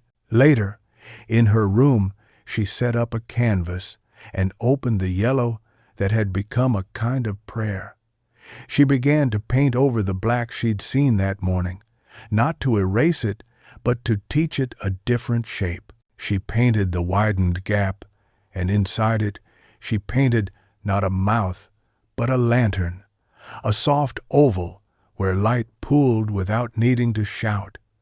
Around it she painted fingerprints, not perfect spirals, but smudged, as real fingerprints are. Her phone buzzed on the desk. A message from Eli. "My mom says, tell your mom the board is lucky you all spoke. Also, Jonah wants to name the camera Hope." She smiled. "Tell Jonah Hope is a bad babysitter, but a good witness." A second message arrived from a number she had already memorized. "Lena, I wrote something today. It's nothing, but can I show you?" "Maya, it's probably something." A photo came through, a sketch of a small broken bowl mended with gold. Inside it, instead of emptiness, Lena had drawn tiny seeds resting on the seam. The caption read, "Things grow where we've been repaired." Maya stared at it until the yellow in her room seemed to hum. "Maya, come paint with us tomorrow." "Lena, okay." She set the phone down and let the quiet gather. She thought of the boy in the varsity jacket, of the friend who'd elbowed him. She thought of Miss Alvarez's steady nod, of the janitor's shoes dotted with paint. She thought of Mr. Greer and the smoothness of someone who has all the right words for the wrong things. She thought of the camera that would watch their walls sleep. She did not resent the camera. It was another set of eyes. Sometimes being seen by a machine is the only way to be believed by a person. When she couldn't paint anymore, she sat on the floor with her back against the bed and wrote sentences on index cards for no one to read. The color of almost a bruise is a map of yesterday's collision. Some cracks are doorways that haven't been trained. I am more than the soft animal of my fear. She taped one to the underside of the desk, where her fingers often found the wood. Breathe, even when you don't like the air. Sleep took its time but didn't make her pay interest. When it came, it brought a dream in which the wall was a skin and the gold veins were nerves, and when someone touched it gently, the whole mural shivered. Morning arrived like a friend who'd learned to knock. Maya woke with a flat, calm sort of strength. She dressed in her paint clothes and tied the yellow scarf with a small knot that felt like the beginning of a bow she wasn't ready to tie. In the kitchen, her mother left a sticky note. "Proud of you.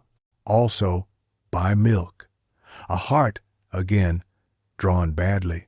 Maya loved that her mother's hearts always looked slightly lopsided, as if they'd been smiling too hard. At the wall, a tarp had been rolled aside like a curtain. The black scars glared in the day. Mr. Lynn set a ladder in place. Jonah held a tray of paint like a sacrament. Zoe started a speaker with a song that built slowly and then lifted, a small plane finding altitude. They worked in pairs. Eli steadied the ladder with one hand and offered color with the other.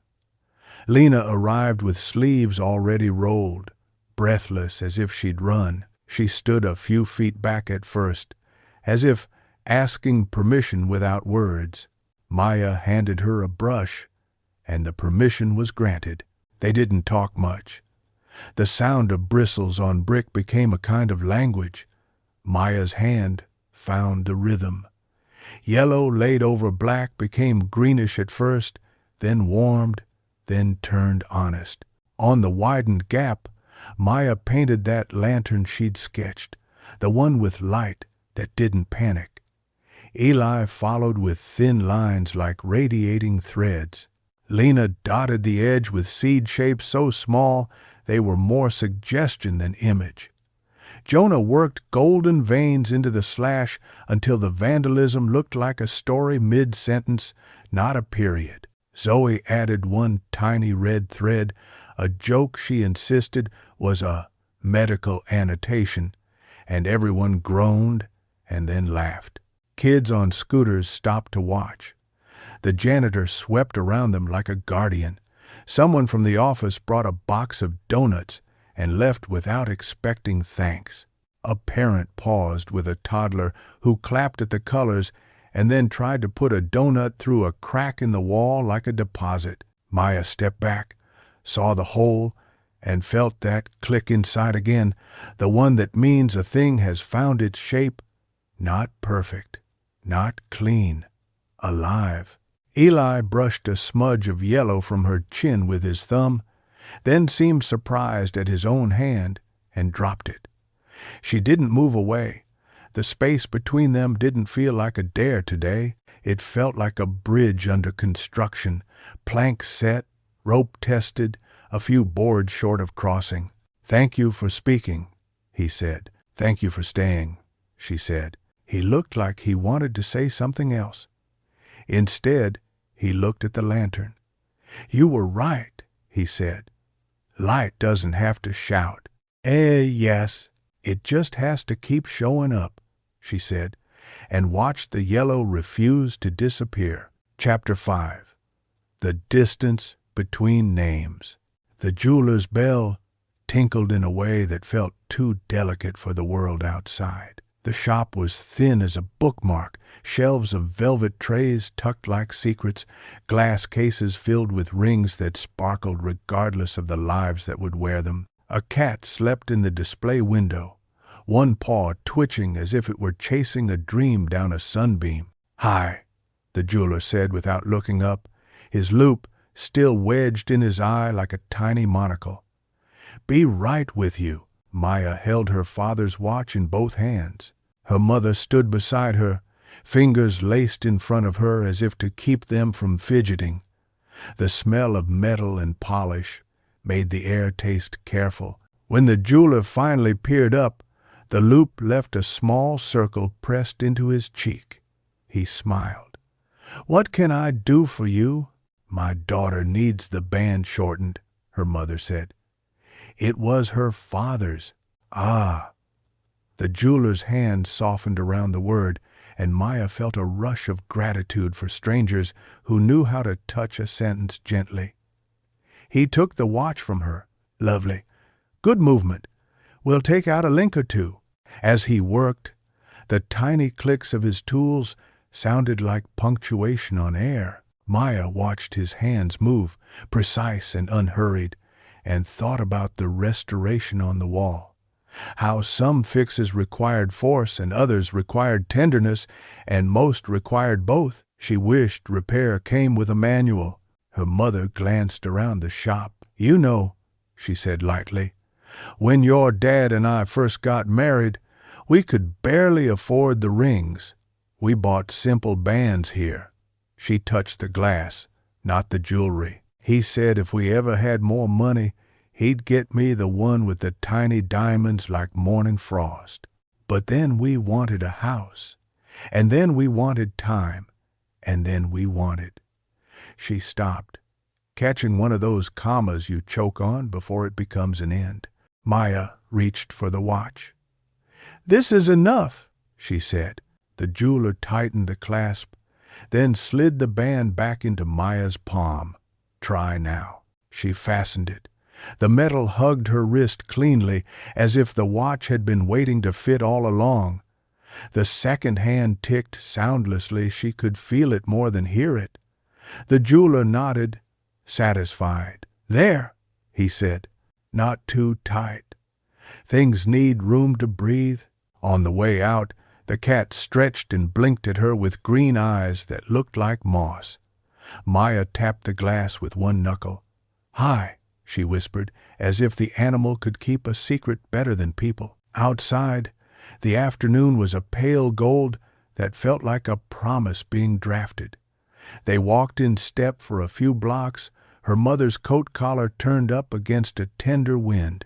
"I heard about the meeting," her mother said. "Mrs. Klein from the PTA called me to say you were composed and compelling, and that Zoe is a handful, bless her." Maya laughed.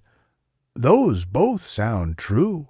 "You were brave," her mother said, voice warm but not heavy. "The kind of brave that doesn't need to shout." Maya watched a man at a bus stop lift a cup to his mouth and miss his lips a little, not from clumsiness but from the small weariness that moves hands off target. She wanted to draw him correctly, to give him back the sip he lost.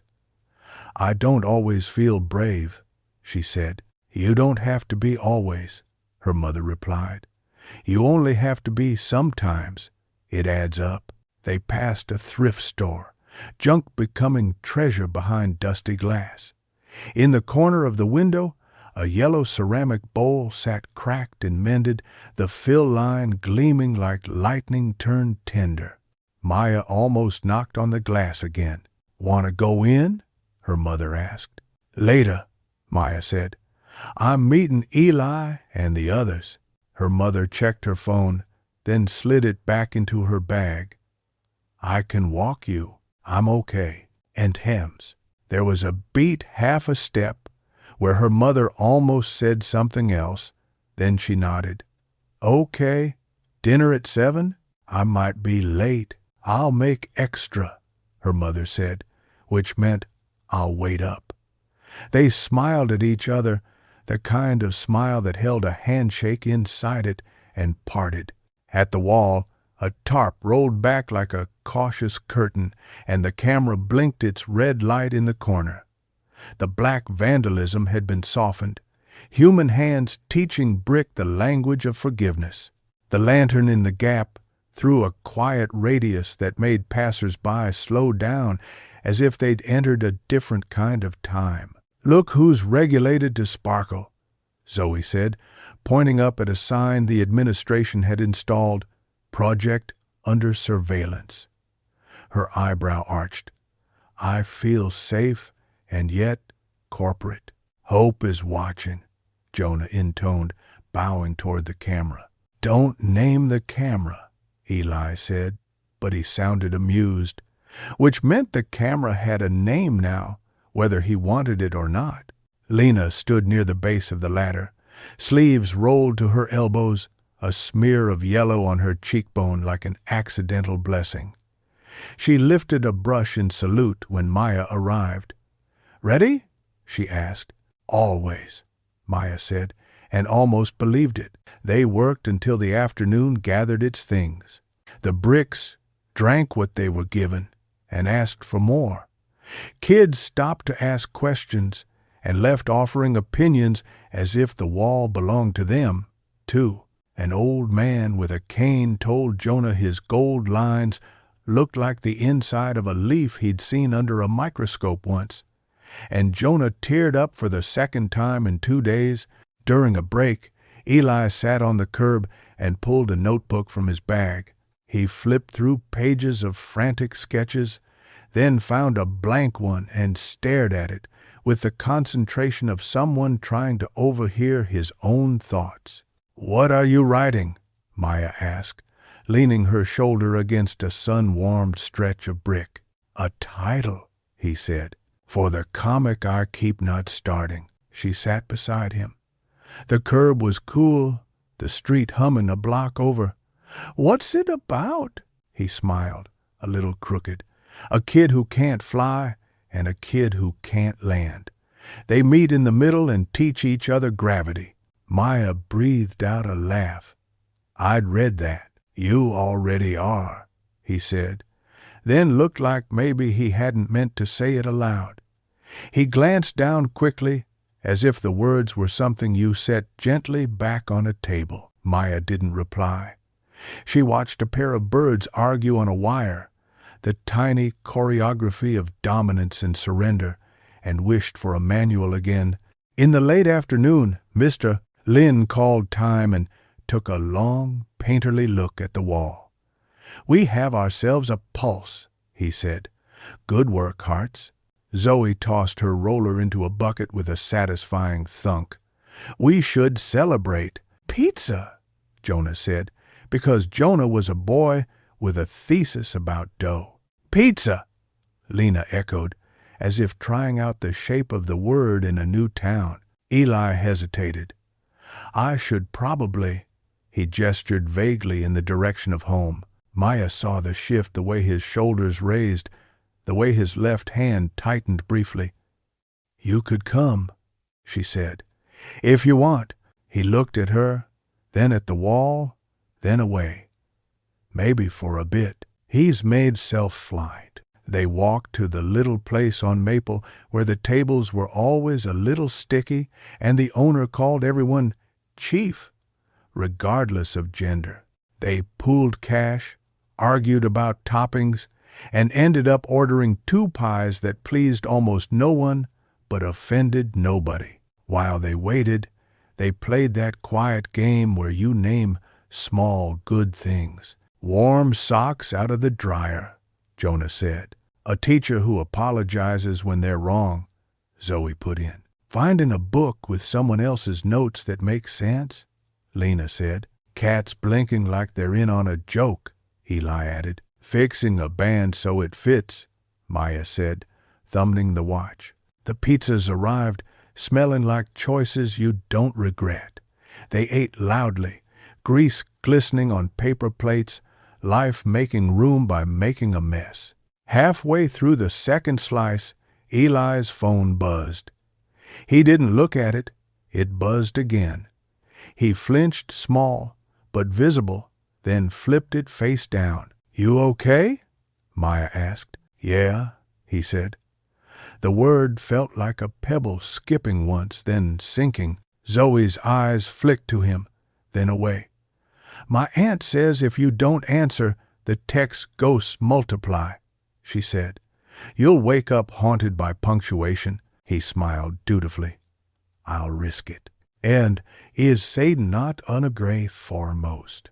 When they stepped into the street afterward, the air had taken on that evening clarity that turns ordinary things into outlines. Eli stuffed his hands in his pockets. "I should go," he said to Maya, voice pitched low so the others wouldn't need to navigate it. She nodded. "See you tomorrow." "Yeah." He started to turn, then stopped as if some inner compass had stuttered. "You ever feel like 2 names at once?" Maya tilted her head. "What do you mean?" "Like the name you keep safe," he said, eyes on the pavement, "and the one you say out loud because it's easier." She wanted to say that sometimes she felt like no name at all, like a color you can only point to, but she said, "Sometimes I feel like 4 names. They're all honest, just at different distances." She lifted her wrist. "The watch helps. I can tell which one is talking by how fast the seconds feel." He breathed out a laugh. not entirely happy but less alone. "See you tomorrow," he said again, and this time he went. Lena tapped Maya's shoulder. "Walk?" They took the long way, their steps falling into an easy pattern before conversation did. It was that companionable quiet that feels like a clean page. "I moved a lot," Lena said eventually, as if answering a question that hadn't been asked out loud. "I always wanted to find the version of me who didn't have to start over every time." Did you?" "I find her, and then we move." Lena smiled. "She's good at packing." "Do you like it here?" Lena considered. "I like the wall," she said, "and the way you look at it." They passed the river. It had that dusk color that tries on names silver, slate, smoke, and keeps all of them. "My dad taught me to skip rocks here," Maya said. "Is he gone?" Maya said. 5 years? Lena nodded. "I'm sorry." "Me too." Maya looked at the water's surface, the way it accepted distortion as a kind of intimacy. "He taught me that if you throw too hard, the stone sinks immediately. If you throw too soft, it plops and quits. You have to feel the rhythm. And here's Odell." "Maybe that's what we're learning," Lena said, throwing just enough. She bent to pick up a stone and flicked it. It skipped twice and surrendered. "2," she said. "Room for improvement." Maya tried and managed 3. They bowed at each other like competitors in a sport no one was watching. When she got home, the house smelled like garlic and thyme. Her mother had set the table with the good plates that weren't actually good, just not chipped. "You're late," her mother said, but there was no sting in it. "I made pasta." "I had pizza," Maya confessed. "But I can have pasta too." "You are 17, her mother said. "You are basically a furnace and a vent." They ate, the kind of meal where talk happens between small bites. Her mother told a story about a woman at work who always said, "Per my last email," like a spell. Maya told a story about Jonah trying to name the red camera dot after a character from a movie none of them had seen. They laughed, washed dishes, bumped hips, said goodnight without ceremony. In her room, Maya set the watch on the nightstand and stared at the ceiling. The day felt full and unfinished. She reached for her phone almost without meaning to. Eli's name hovered in her messages, and beneath it, a new notification, a photo. She opened it, a page from his notebook. A drawing of 2 hands, not touching, not separate. Between them, a lantern hers. Above it, a title, "The Weight of Yellow Hearts." She typed, erased, typed again. "Maya, it's good." The dots appeared, disappeared, appeared. "Eli T. Is it okay that I borrowed the lantern?" "Maya, it's ours." A longer pause, then, "Eli T. Can I say something scary?" Her chest tightened, not with fear so much as with a readiness that felt like fear's kinder cousin. "Maya, yes, Eli T. I like you, like, not just art club solidarity, like the kind that makes your stomach feel like a trampoline and your brain like soup." Sorry, that was gross. She reread it twice, because the world had shifted by an inch, and she wanted to see how it had done it. The first time she read the message, the room tilted. The second time, it righted. "Maya, thank you for saying it." Another pause. Then, "Eli T., no pressure to say it back, or say anything. You can send an emoji of a plant, or a door, or a lemon." She smiled with all her teeth and none of the panic. "Maya, I like you too." He didn't respond right away. She imagined him somewhere in his room, phone on his stomach, staring at the ceiling, exhale looping into something like a laugh. When his reply came, it was a single yellow heart, the kind some people might scroll past because it isn't shiny. Hers was the opposite of shiny. It was warm. She set the phone down carefully, as if it were holding water that might spill. The watch ticked along. She slept. Morning found the sky undecided, a palette waiting for choices. At school, the hallway tide tugged students in ricochets. Maya moved with a center she didn't always carry. When she reached her locker, a small yellow post-it was stuck to the vent. It had no signature. It said, "You were brave. Someone who wants to be, too." Zoe appeared like stage direction. "Whoever wrote that has legible handwriting," she said. "So probably not Jonah. Probably not you either," Maya said, and Zoe bowed. "Heard from Eli?" Zoe asked, casual as a tightrope.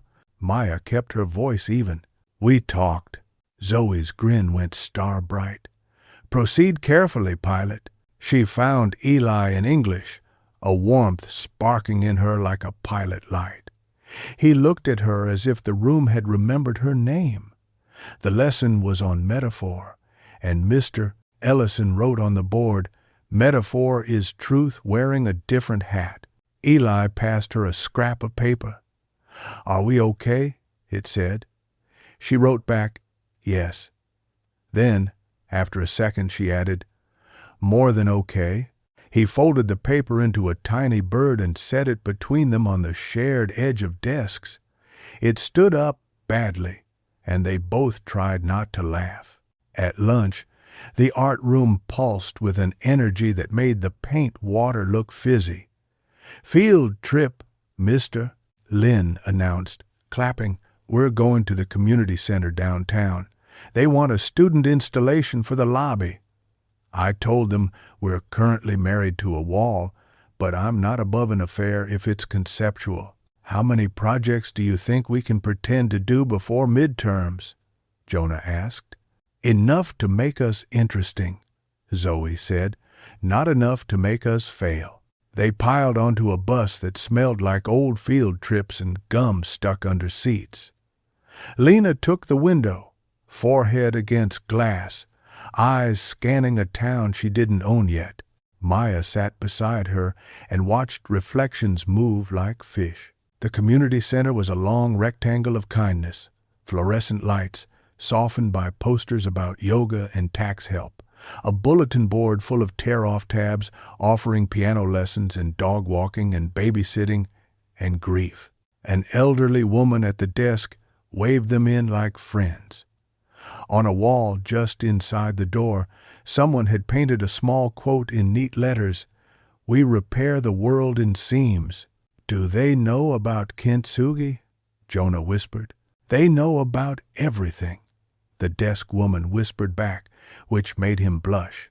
A slim woman with salt-streaked hair introduced herself as Director Ahmed and led them into the lobby, where a blank expanse of white waited like silence that wanted to be invited to speak. "We have a rotating program of student work," she said.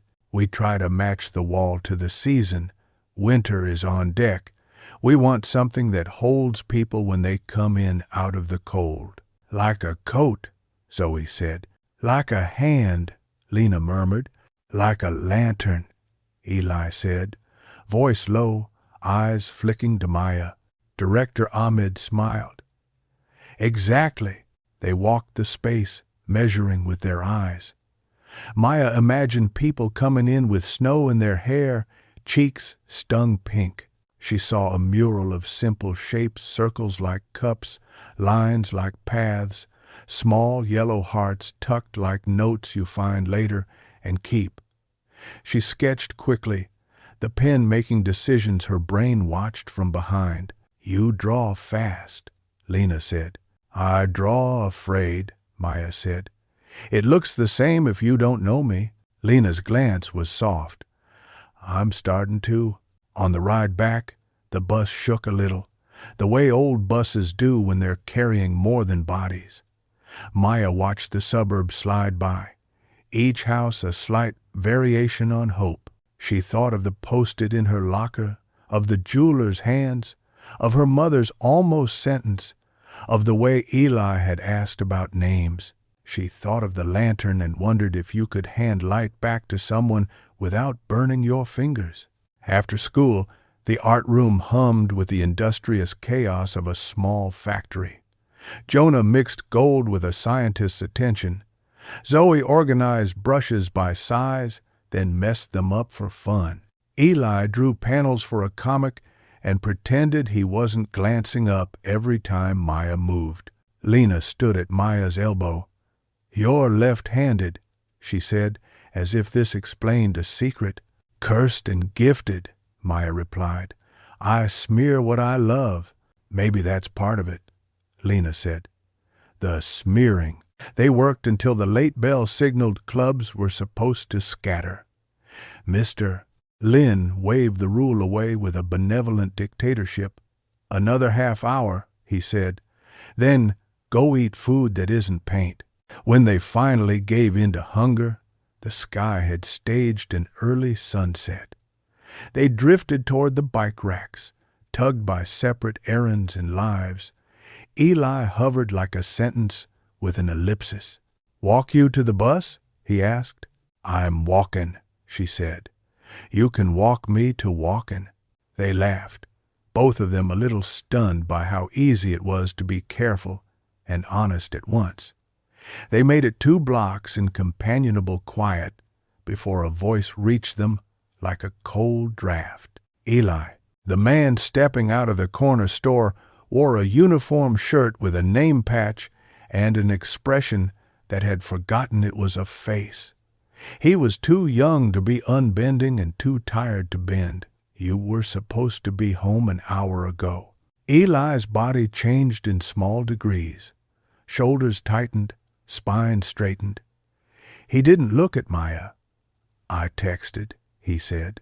"I don't need texts," the man replied, a flicker of embarrassment crossing his features as he noticed Maya and tried to press it into authority. "I need you home." Maya understood suddenly and entirely. This was a name, the one you use at home, the one that knows what time the bus comes and how thin the walls are and what a slammed door does to a Saturday. She felt the weight of it and the kindness that would be condescension if she shaped it wrong. "I'll be there in 20, Eli said. Not defiant, not obedient, accurate. The man hesitated, looking between them at something that didn't need to be policed. "Fine," he said. 20. He went, the bell over the store door jangling like a laugh track. They stood still for a beat. The air felt different without moving. Eli blew out a breath that made a fog ghost between them. "Sorry, you don't have to be," she said. He rubbed his temple. "It's been since my mom took the evening shift. He means well. He thinks meaning well is the same thing as being right." He grimaced. "You didn't sign up for this."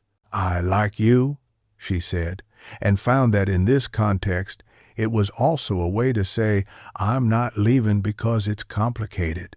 He looked up. Whatever he saw in her face slowed his pulse enough to let a small smile through. "I like you too," he said. "Which you knew, because I told you in a text, like a coward and a poet." "Both are fine," she said.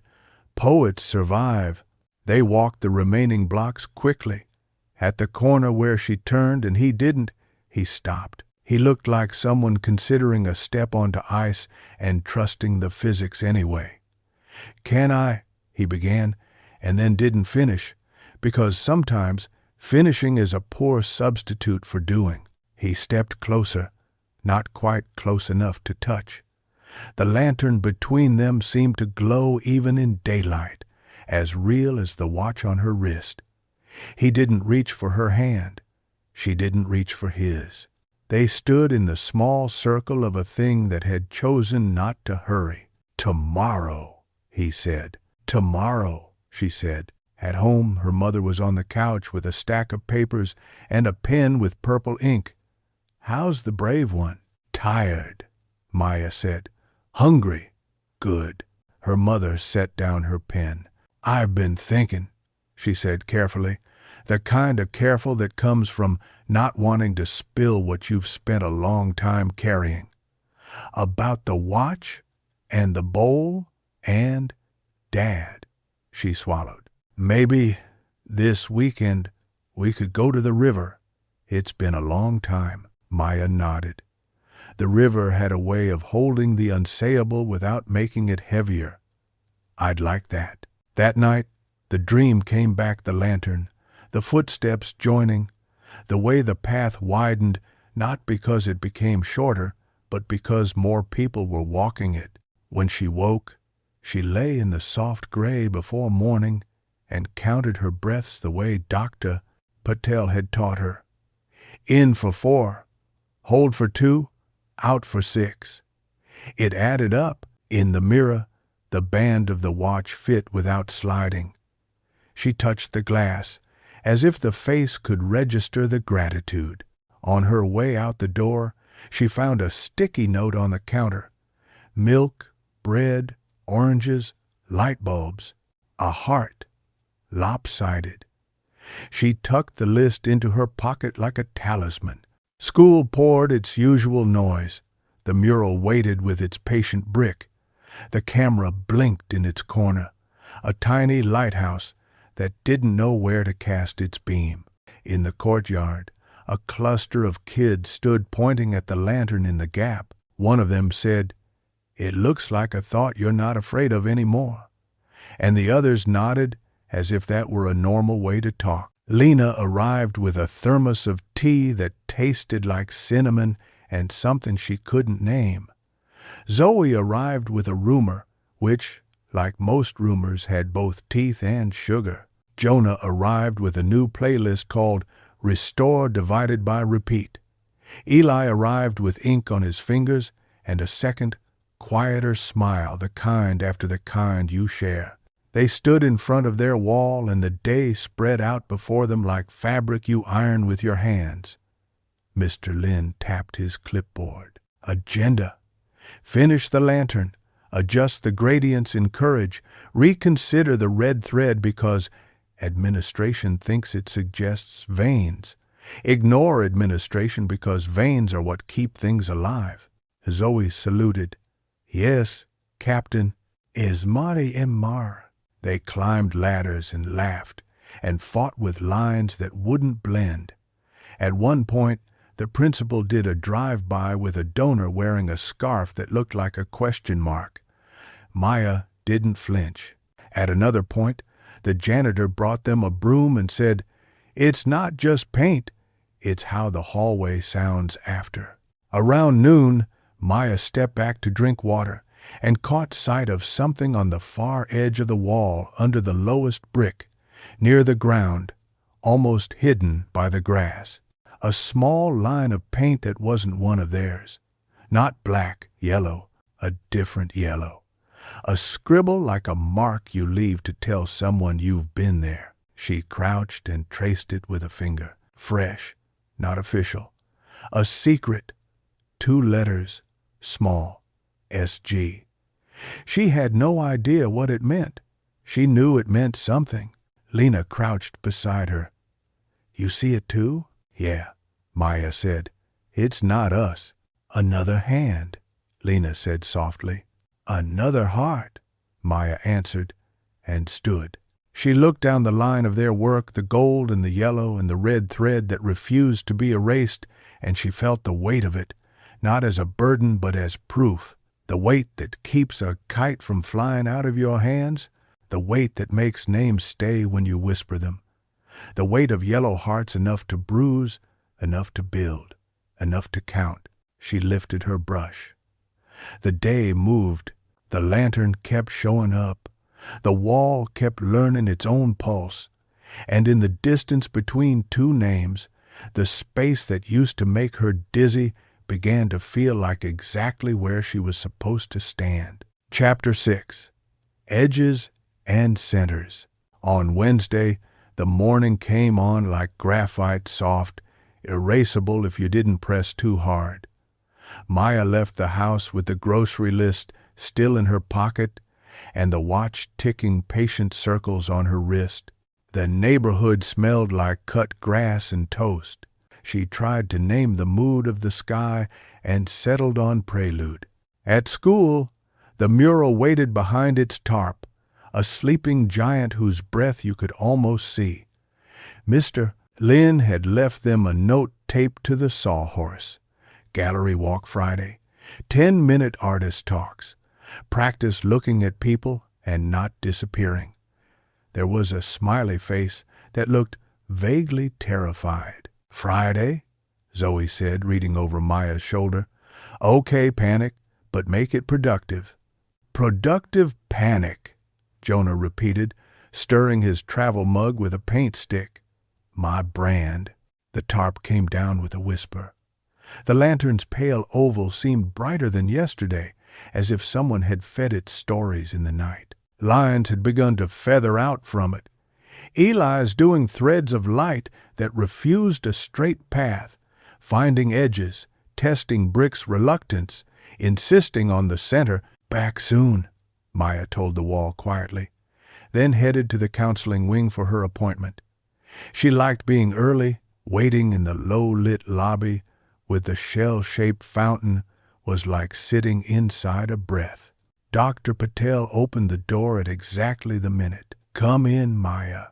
Her office had changed in the ways it always did. One plant moved, a different book on the table, enough to let you know that time had passed and something had paid attention. How's the week been? Dr. Patel asked, crossing one leg over the other and setting her notebook aside, which was her code for I'd rather hear you than document you, at least at first. Loud, Maya said, in a good way. Mostly. Mostly? Into a taken. Maya settled into the couch's corner. The wall was vandalized. We fought to keep it. We're restoring it. People clapped. People frowned. A camera blinks like a determined ladybug. Also, my mom got my dad's watch fit. I keep checking the time as if it might run out. Dr. Patel's mouth made a small, proud line. How did you feel when you spoke at the meeting? Like my voice had bones, Maya said, not just air. And now? Now I'm waiting to see if it sets crooked. They smiled at each other. Dr. Patel gestured toward the window. And your life outside the wall? I'm seeing someone? The word felt enormous and also funny, like trying on a coat that's clearly yours but still smells like the store. We like each other. You say that like a question, Dr. Patel said gently. Because it answers some and asks others, Maya said. His name is Eli. He draws like he's arguing with the page. He asked me last night if I ever felt like two names at once. Dr. Patel nodded. And do you? 4, Maya said, and they both laughed. What do your 4 names want? Quiet. Company. To finish the mural. To not ruin anything. What would ruin look like? Hurt I can't fix, Maya said. She thought of the black slash across their wall.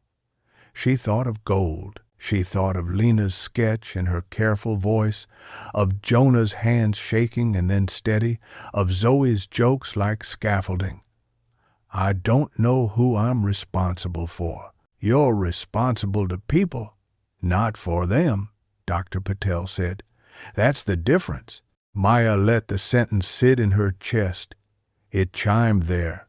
Anything else? Dr. Patel asked. Someone left initials on our wall, Maya said. Near the grass. Yellow. Not ours. Initials? S.G. Do they mean something to you? Not yet, Maya said. But maybe they will. Dr. Patel tilted her head. You can hold the question without living in it. I can try, Maya said. Tries a muscle, Dr. Patel replied. You've been training it. Here's 3. They practiced the things that made silence livable, triangle breathing, naming 5 things in the room that didn't need anything from her. When their time was up, Maya stood reluctantly. Dr. Patel? Yes? Thank you for reminding me that breath is not a performance. Dr. Patel smiled. It's the original art. Back in the hall, the bell startled her twice. Students ricocheted. Someone dropped a binder and scholarship flyers fanned across the floor like birds taken off. Maya knelt to help. The girl gathered papers with mortified fingers. Sorry, she said. It's okay, Maya said. Birds don't apologize when they fly. In English, Mr. Ellison assigned a passage on paradox. You can be both, you know, he said, tracing a sentence on the projector with the cap of his marker. Sincere and uncertain, bold and afraid, youth is a city with a lot of two-way streets. Maya let the words settle, then looked 2 rows back. Eli's pen moved, making comet tails. He glanced up as if he'd felt her glance, and their eyes did that small handshake again. Small. Enough. At lunch, the art room buzzed with the white noise of community. Zoe had made a spreadsheet of tasks, the kind that looks like a trap until it saves you. Jonah put together a box of cheap brushes with the seriousness of a wedding dowry. Lena hovered near the window, sketching hands, erasing, sketching again. Field trip update, Mr. Lin announced, tapping a clipboard. Community center confirmed. Winter piece due in a month. Theme, hearth. Brainstorm without fireplaces. Submissions next week. Hearth, Jonah repeated, like the center of a house, like the center of yourself, Zoe said, snapping a pencil dramatically. Like a hand you put your cold thoughts into, Lena murmured. Maya pictured the lobby again, people shaking snow from their sleeves. She saw circles that implied cups in waiting rooms, gold seams across thresholds, a quiet yellow tucked in corners like a domestic Sunday. After school, the courtyard glittered with post-rain clarity. They worked on the mural with the kind of attention that makes the rest of the world reduce its volume. Eli's lines, radiating from the lantern, became a geometry of patient noise, the sort of sound light might make passing through thread. Lena added freckles of seed shapes along the gap's edge. Zoe brightened love with a pink that should have been loud and wasn't. Jonah's veins of gold refused to be symmetrical and therefore were true. Near dusk, a boy in a hoodie stopped and stared at the lower corner where the tiny yellow initials lay. He crouched. His shoulder blades looked like apology, Maya noticed. She didn't move toward him, but the noticing itself drew a line. He glanced up, and their eyes almost met before he pulled his hood deeper and walked away fast, like someone leaving the scene of a small kindness. Did you see? Maya began. I saw, Eli said quietly. We'll learn his name when he wants us to. Or we'll never, Zoe said, coming up behind them with a brush clenched in her teeth. And that can be a kind of name, too. When the light went tart and thin, they cleaned up. Mr. Lin rolled the tarp back across the wall like a parent tucking in a child. The camera's red dot blinked in a rhythm that seemed almost proud. Artist talk rehearsal, Mr. Lin called. 10 minutes each. Do it badly now so you can do it better later. And to 8. They dragged stools into a semicircle. Jonah went first and turned his 10 minutes into a 3-minute koan about repair. If we were never broken, he finished, the gold would have nowhere to go. Zoe's talk was all momentum. Love is not neat. We made it neat enough to read and messy enough to trust. Lena spoke like a secret well told.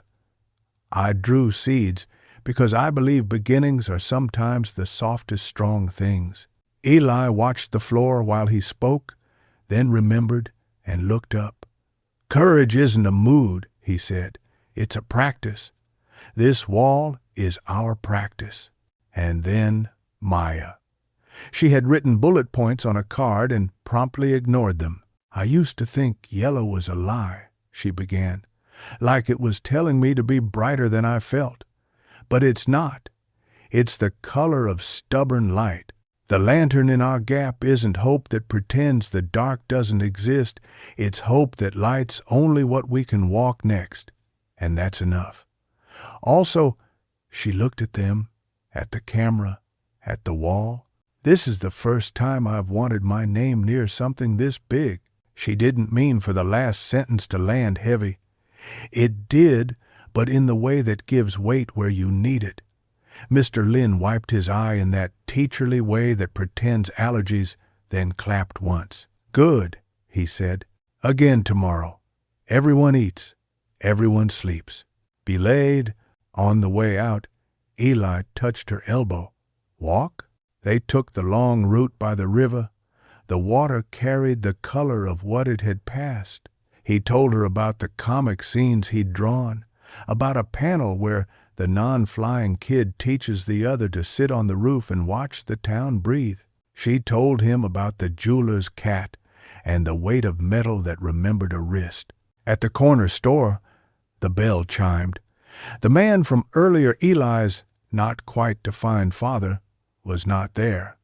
Maybe he was at home, or at work, or somewhere between.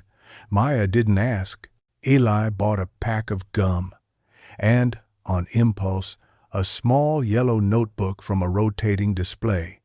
He handed it to her outside like an offering. For your sentences, you hide under things, he said. She opened to the first page and wrote, Edges are just centers waiting for a circle. He laughed softly. Look at you, quotable. They parted at the same corner as before, the same careful, the same deliberate nothing that meant 1,000 unsaids. She watched him go until his hoodie's shape bent around the block. At home, her mother was kneading dough like it might tell her a secret if she made it comfortable. Pizza? She asked. I'm trying to improve.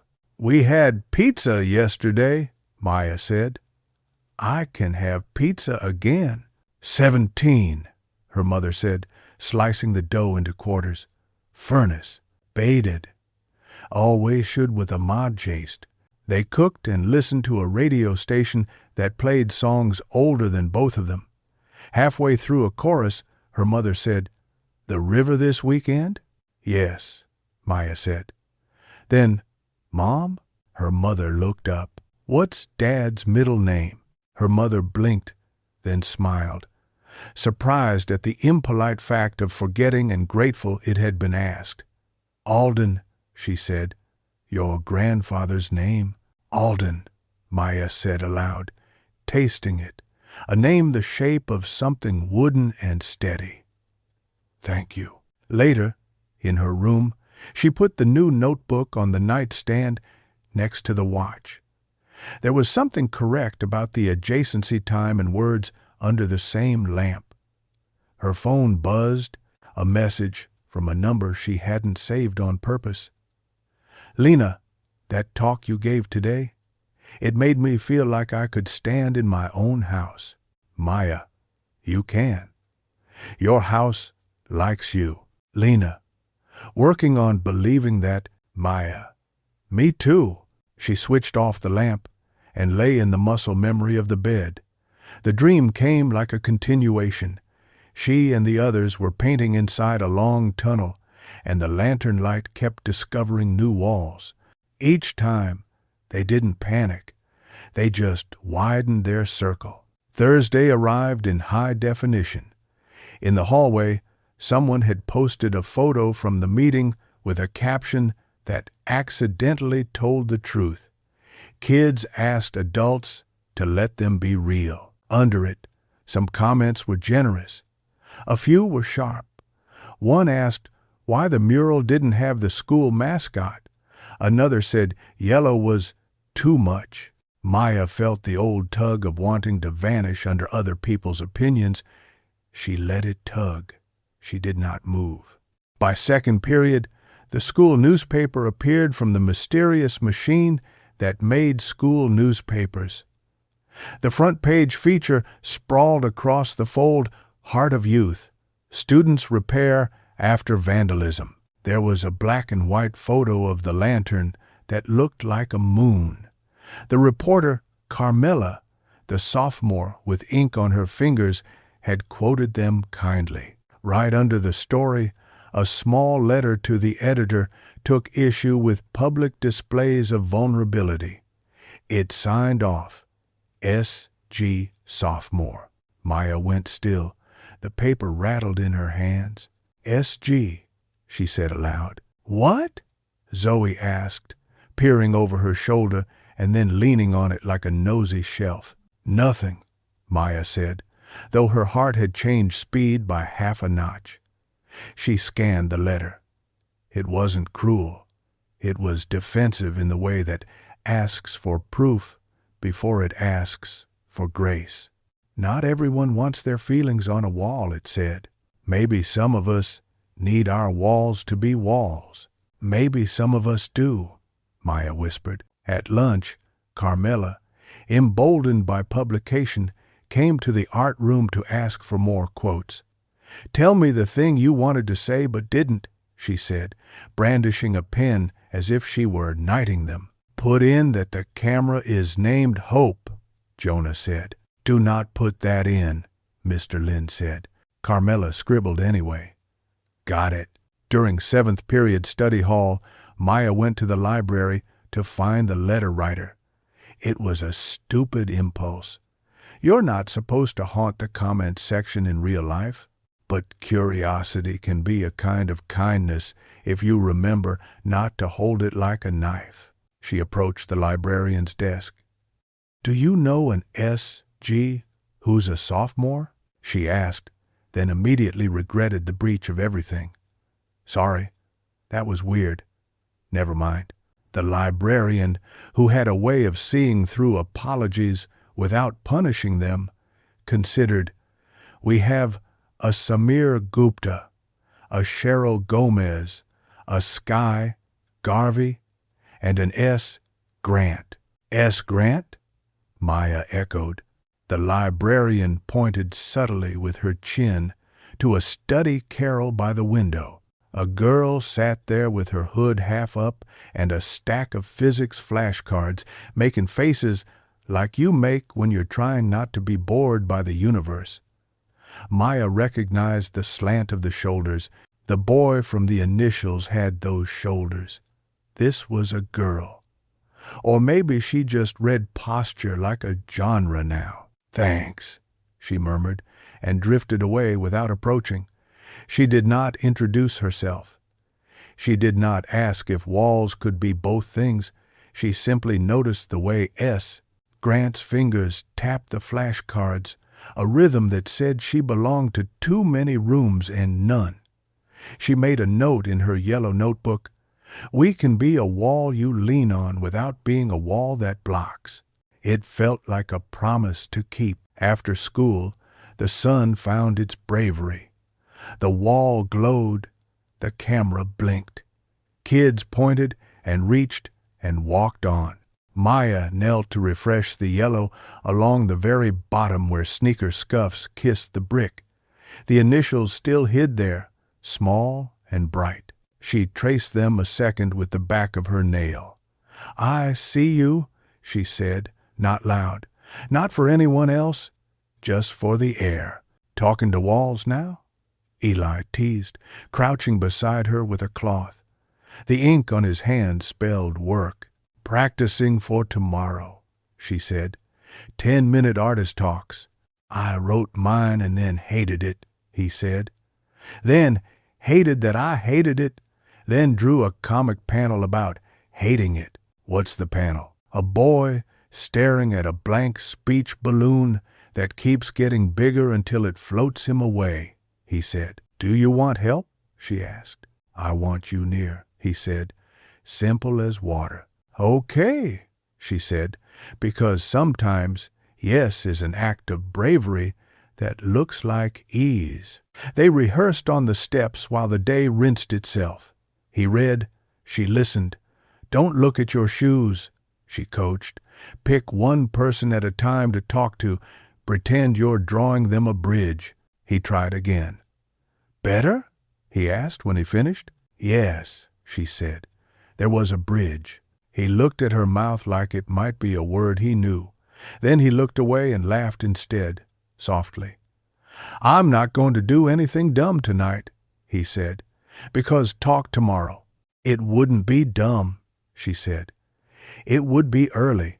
Exactly, he said. I'm practicing the art of not rushing toward the thing I want.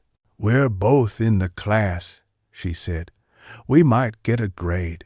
And, it had and of. As they packed up, Mr. Lin announced, remember dress is casual tomorrow. Clean casual. The camera doesn't care, but newspapers do.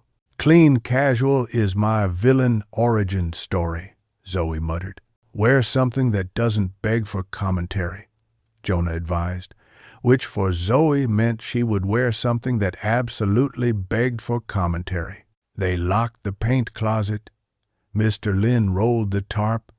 Eli touched the lantern with his eyes and then left, shoulders set toward home like a fork in a road you keep taking because it's the only road there. That evening, Maya and her mother drove to the river with 2 thermoses and a bag of clementines. The bank had dried enough to sit. The water carried a slow sermon to the sea. Alden, Maya said, saying her father's middle name into the damp air. Alden, her mother echoed. He would have loved the mural. He would have designed an outrageous pulley system for your paint. He would have fallen off a ladder showing off and then laughed at himself, Maya said. And they laughed along with the ghost until the laughter turned into breath again. They peeled clementines with their thumbs and tossed peels into the trash bag and pits into the water and silence between them like a blanket. A boy on a bike rode past singing to his phone in a voice that made bad lyrics sound brave. 2 old men argued about baseball as if they were litigating justice. A dog insisted on going in and then regretted everything and climbed out and shook River on everyone. Our house is different without him, her mother said, which is such a bland way to say something big. It's okay, Maya said. Bland lets me chew. Her mother smiled. You're very quotable this week. It's rehearsing for Friday, she said. Artist talks. They walked home in the unassuming dark, the kind that agrees to be backstage. At the corner store, the bell jingled. The man with the name patch wasn't there. A woman with kind hands rang up a packet of tea and asked, How's the mural? Like it was a neighbor. Alive, Maya said, which felt like both an update and a declaration. At bedtime, she turned the watch face away from the pillow so she wouldn't count seconds instead of sheep. The new notebook lay open to the phrase about edges and centers. On impulse, she doodled a small SG in the lower margin, then drew a thin gold line through it, not a correction, a seam. Friday morning arrived wearing its good shirt. The school buzzed with the energy of events, custodians adjusting chairs, guidance counselors improvising signs, a girl in a black dress applying lipstick in the reflection of a trophy case. The tarp came down. The wall exhaled. Students clustered for the gallery walk, shepherded by teachers holding cups of coffee like shields. Mr. Lin clipped a microphone to his collar and tried to look casual about it. Miss Alvarez stood near the back, arms folded but not defensive, her face a yes waiting for a reason to be louder. Begin, Mr. Lin said, and the room did. Maya stood with her group in front of Courage. Jonah's parents, who looked exactly like him but with more history, edged near Gold. Zoe's little brother danced in the periphery with a juice box. Eli's mother hovered in scrubs, her eyes tired and soft. She waved and mouthed, proud. Eli went second. He did not look at his shoes. He built a bridge with his eyes. He said it simply, "We learn to be brave by doing something scared." He did not float away. Maya's heart did the trampoline soup thing anyway. When it was her turn, she stepped forward. The microphone was too present. She put it on the stand and forgot it was there. "Yellow can be cowardly," she began, "but it can also be a color that refuses to give up. This lantern is our refusal." She didn't read from the card. She looked at the people at S. Grant in the back with her hood down now, at the janitor in his paint-splattered shoes, at Mr. Greer, whose smile had become less like a lock and more like a lid he might lift later, at Lena with cinnamon steam rising from her thermos, at her mother, with hands knotted together as if she'd promised herself not to clap out of turn and might break the promise. "We didn't erase the black paint," she said. "We taught it where to go." She held up the yellow notebook without planning to. "I write sentences I'm not ready to say," she told them. "Here's one I was ready for. Edges are just centers waiting for a circle. This wall made us a circle. Thank you for standing in it with us." There was a silence that wasn't empty. Then the room remembered how to clap. After people milled, a woman from the district with shoes that meant business asked them to please send in photos and a paragraph about process for the newsletter. Mr.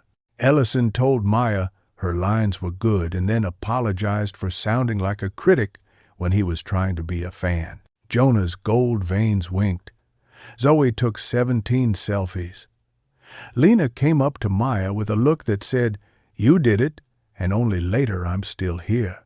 S. Grant approached slowly, like you approach a dog you hope is friendly. Up close, she was all angles and watchfulness.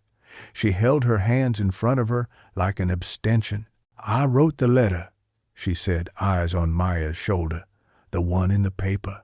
"I know," Maya said softly. "I don't like this."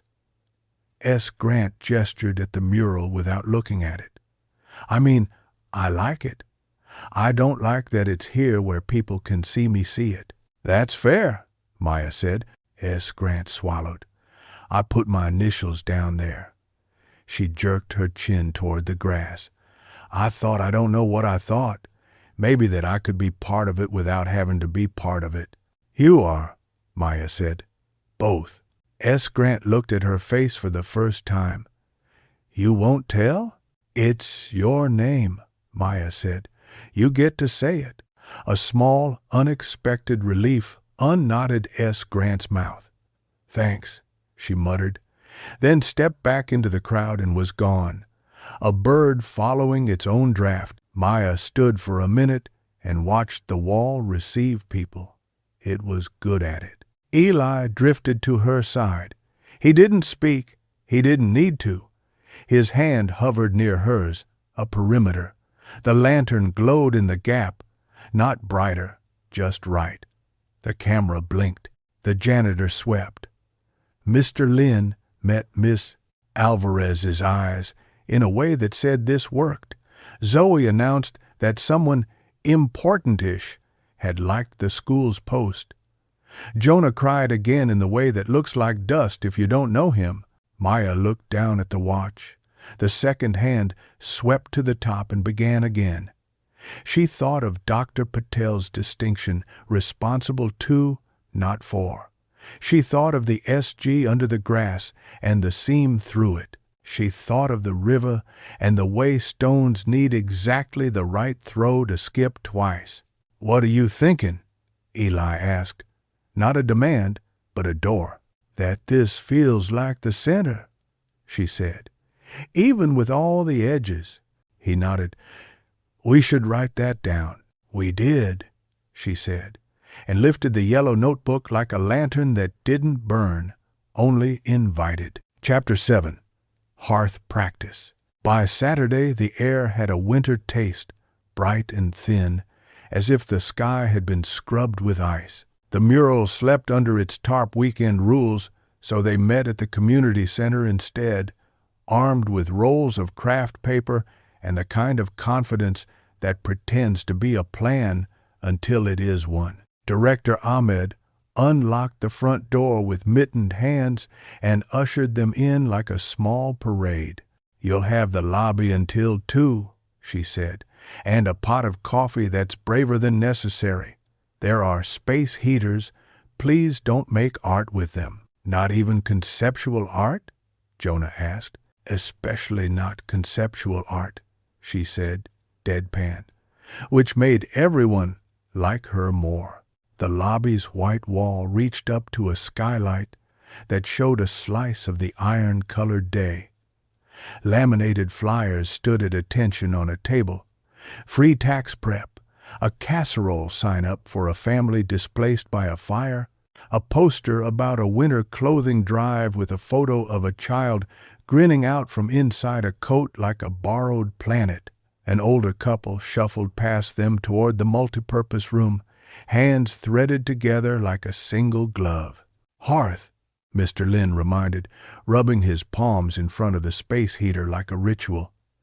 "Think adjacency. What happens around warmth?" "We gather," Zoe said, tacking craft paper to the wall. "We fuss," Jonah said, already mixing a test pot of a color so subtle Maya suspected it might be vapor. "We remember," Lena offered, sketching a long, low curve that looked like a bench you'd lean against without thinking. "We try again," Eli said, pulling out his notebook. His eyes were underslept, not with the drama of someone who chose it, but with the gravity of interrupted evenings. He caught Maya noticing and half smiled. "Hearth is also apology," he said. They stood back, made lists, argued kindly. The first idea circles like mugs with steam lines looked charming and trivial from across the room. The second, abstract hands interlocking, felt like a calendar cover. The third, gold seams running across the white, implying threshold and repair, rose and fell in a single hour. Between proposals, they watched the lobby populate and depopulate, a teenage boy guiding his grandmother to chair yoga, a woman in a knit cap distributing flyers and listening like it was her calling, a little girl who pressed both palms to the white wall and grinned as if it had said her name. Maya kept sketching. "Hearth is not a fireplace," she wrote in the yellow notebook. "It's the permission to take off your coat." Eli came to stand beside her, moving carefully, as if today were a floor with loose boards. "Last night," he said, not looking at her, "we had a discussion, heavy, the kind where words are measured with a scale you can't see." He swallowed. "I might be less here some days. Age's end. I'll still be here," she said, and realized too late that it sounded like a promise heavy enough to bruise. He glanced at her then, and the corner of his mouth unknotted. "Thank you for not making it an equation." They taped their drafts to the wall and let silence vote. Director Ahmed drifted by, her scarf a quiet flag. She considered each, then pointed to the simplest, a long line like a table, 3 empty bowls, a pair of hands placing a fourth, and a thin seam of gold running underneath like a hot water pipe. "This one," she said, "it's not trying to impress me, it's trying to hold me." And Kim and Hen. Maya blinked at her own page and felt the peculiar thrill of being chosen by something that had come out of your hand while your attention was on your breath. Lena bumped her shoulder, warm through their coats. "Yes," she said. "Bowls." They measured the wall and divided spans. The lobby smelled faintly of clean and burnt coffee. While Mr. Lin filled out the necessary forms with his teacher handwriting, legible, a little weary, The rest of them sketched chalk guidelines. Maya outlined the first bowl, a shape as humble as any she'd ever drawn. It felt like drawing a circle around the idea of being fed. A small boy planted himself beside her and watched as if the lines were a magic trick. "Are those plates?" "Bowls," she said. "For soup, for hands, for stories." He nodded seriously. "I had soup once that tasted like a hug." "That's the brand we're aiming for," Zoe said, passing a brush like a baton. The first coat went fast. Broad strokes, a choreography they knew from the mural. Fill, blend, step back, unlearn pride, fix. Jonah mixed a gray so warm it might as well have been a memory. Lena moved the way some people draw economy turning into grace. Eli's lines stayed humble and correct. He erased with rag and water a conversation that assumed the wall was a partner, not a substrate. Maya breathed and let her wrist know where the curve lived. By noon, the table line had resolved. The bowls sat in their places like four notes arranged to be sung by whoever showed up. Maya drew a small, uneven seam of gold across the baseboard level, almost invisible unless you looked for it. "Hearth is where the repair is already done," she wrote in the margin of her notebook. "Not invisible. Accepted." A woman with a stroller paused. "What are they?" "Empty," Maya said. "For now." "I like that," the woman said.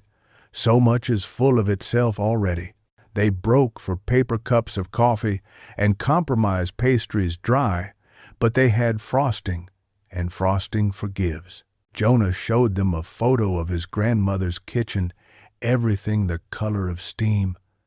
Zoe scrolled through her camera roll like a curator. "Look," she said, offering a photo of the mural.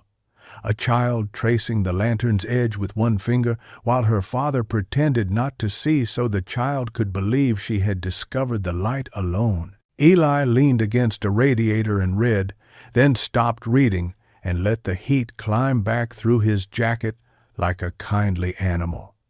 "Do you ever get tired of practicing?" he asked after a while. "Of breathing?" Maya asked. "Of courage," he said. "Yes." She peeled a sticker off her cup and stuck it to the inside of her notebook. "But it's the only muscle I keep finding uses for." He smiled. "Write that down." Later, when the bowls had their second coat and the thin gold seam had dried to a line of quiet thunder, Director Ahmed returned with a stack of flyers she'd pretend had materialized all by themselves. "You did it," she said, which was both too early and exactly on time. "Leave the brushes. I'll lock up. Come back tomorrow if you want.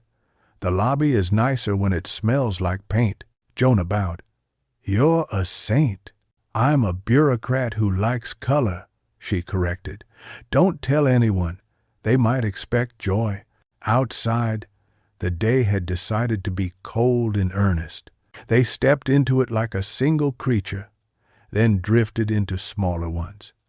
Lena tugged her hat down and offered tea from a thermos and announced she had to meet her mother at the laundromat to translate the dryers. Jonah promised to bring better pastries next time. Zoe laced her arm through Maya's and made noises about thrift store sweaters. Eli touched Maya's sleeve briefly without making a ceremony of it. "Walk you some?" he asked.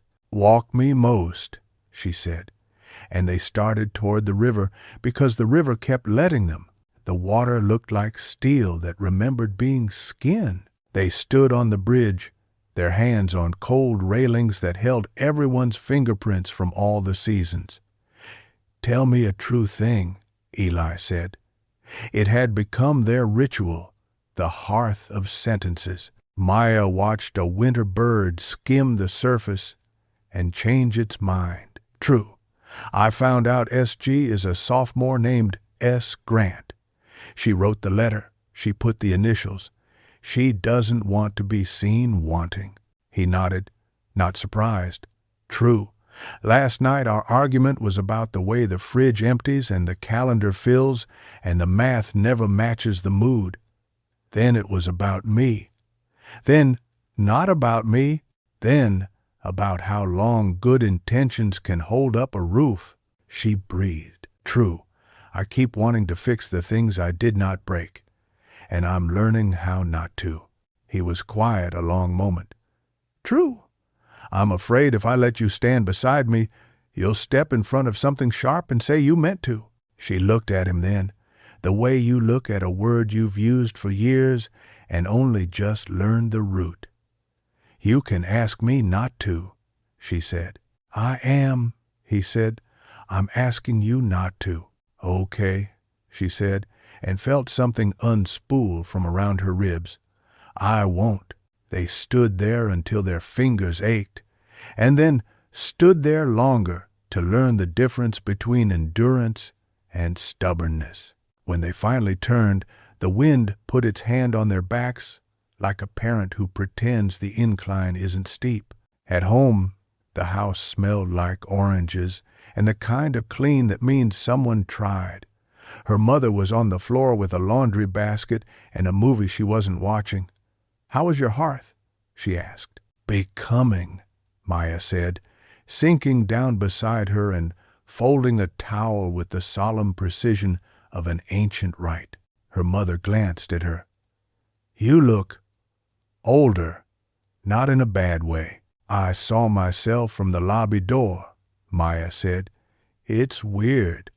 I look like someone who knows where the bowls go and plays Spruce safe. Her mother laughed, then reached under a pile of socks and produced a small brown envelope. I found this in a box labeled Later. That's either a cruel label or a kind one. I can't decide. Maya opened it. Inside was a photograph her father on the couch with her perched on his chest, both of them asleep, a book tented open on his stomach like a roof he'd built to fall asleep under. On the back, her mother had written, in a looping hand she didn't use anymore, Home is a person first, a place second. The date was 12 years ago. A different house, a different season where their faces wore less knowledge and the same love. Maya set the photo on the coffee table and watched the room accept it, rearranging itself to make space. I want to put it near the door, she said, so it sees us go and come back. Let it be the last thing we see when we leave, her mother said, and the first when we come home. They taped it carefully, gently, like a blessing. The hallway changed temperature by 1 degree, warmer. That night, sleep arrived with a murmuring kind of dream that doesn't insist on story. She woke early to a text from Zoe, Thrift Church at 10. The choir sings, Hallelujah, we found a cardigan.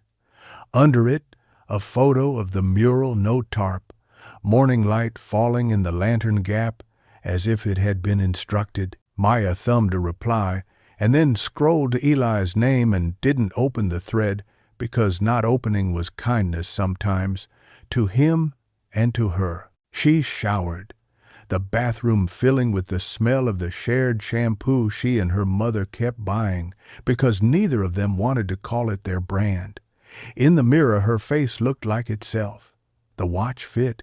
The yellow notebook waited on the dresser, patient as a cat. The thrift store bells rang with a kind of cheer that can't be forced. Racks of cardigans in colors that have names on paint chips but not in mouths. Shelves of mugs that had been lips and hands to strangers' mornings. Maya and Zoe moved like archivists through the domestic archaeology. Lena joined, late, a strand of hair loose as a sentence fragment.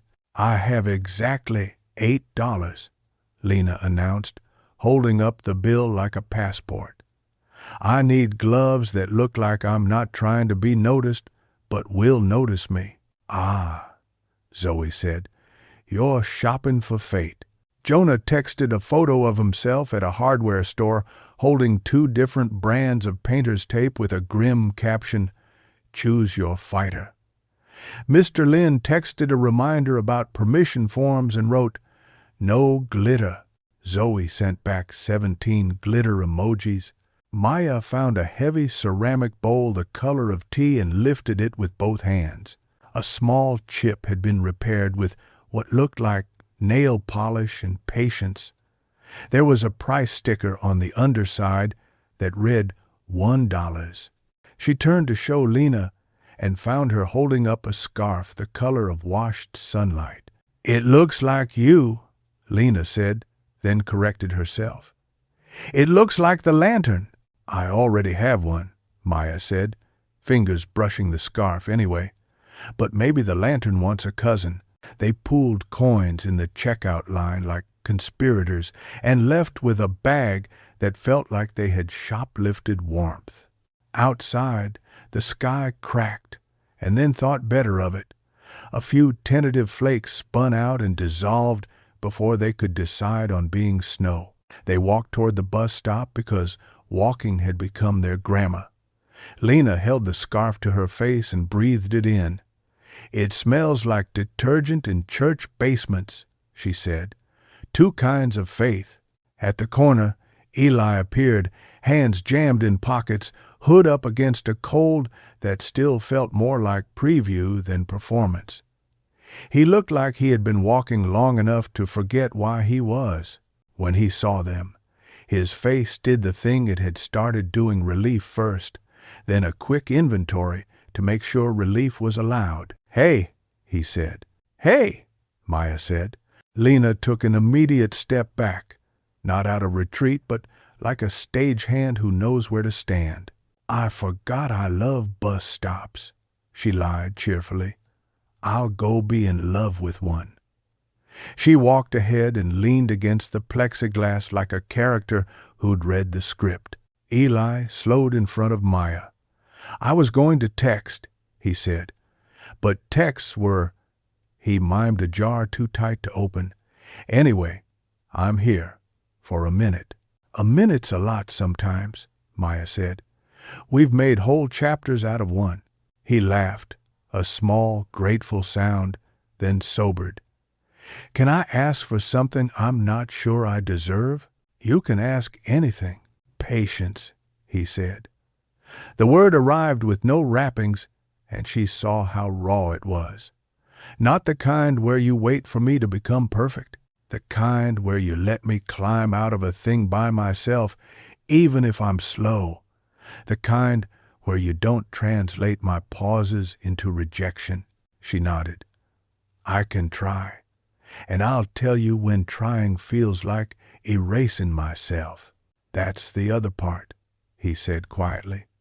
"Tell me, I grew up in a frequency where the loudest wins. I don't want to win like that anymore." They stood in the almost snow and learned each other's attention the way you learn a kitchen in the dark, hands out, tenderness first. The bus hissed up. Lena boarded with a wave that said, "Go on without me. I am a plotline elsewhere." Eli didn't get on. The bus left a warmer strip of air in its wake. "Walk you home?" he asked. "Walk me near," she said. "I want to stop by the wall." They detoured. The tarp was up but loose at the corner. Wind toyed with it like a curtain. Maya crouched to check the lower edge on reflex. The initials were still there, bright, stubborn. Someone had added a dot between them. SG, a new insistence, a name wanting its period.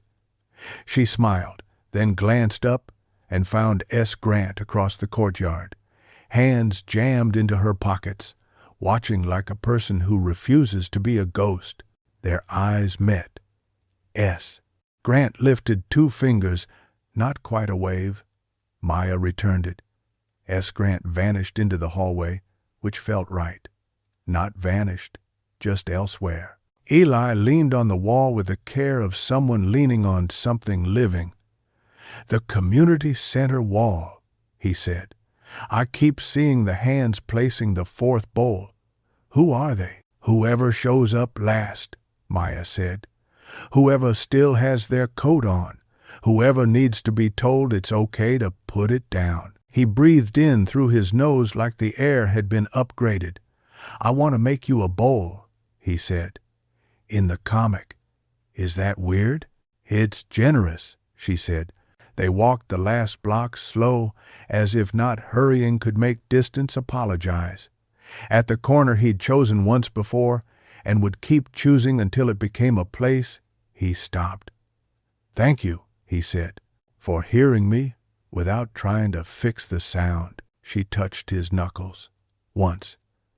Thank you for asking for what you need without turning it into what I owe. They parted. She watched him go and didn't try to write the ending of the moment. There would be other sentences. The afternoon unspooled into the kind of light that makes windows honest. At home, she set the thrifted bowl in the center of their table and dropped one clementine into it like a single note. Her mother came in, paused, smiled without asking origin stories. Good, she said. A place for oranges. Maya took the photo from the door and held it in her hands a minute, just to feel the weight of that memory's paper.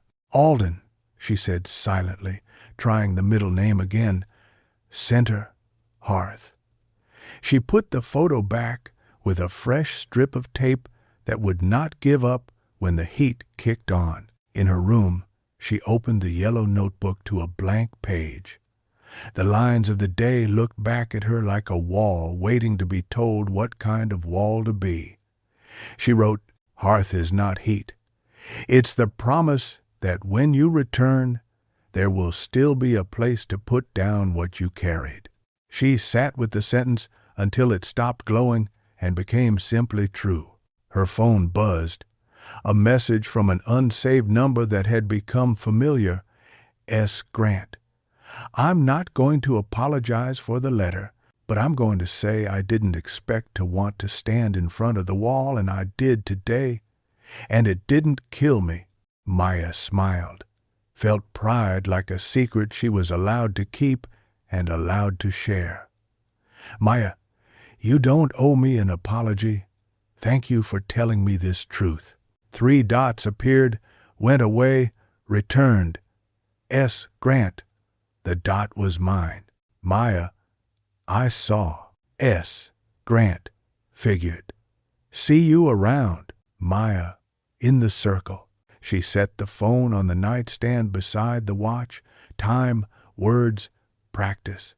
She lay back and closed her eyes and saw the bowls on the lobby wall, empty, waiting to be filled by whatever the door brought in.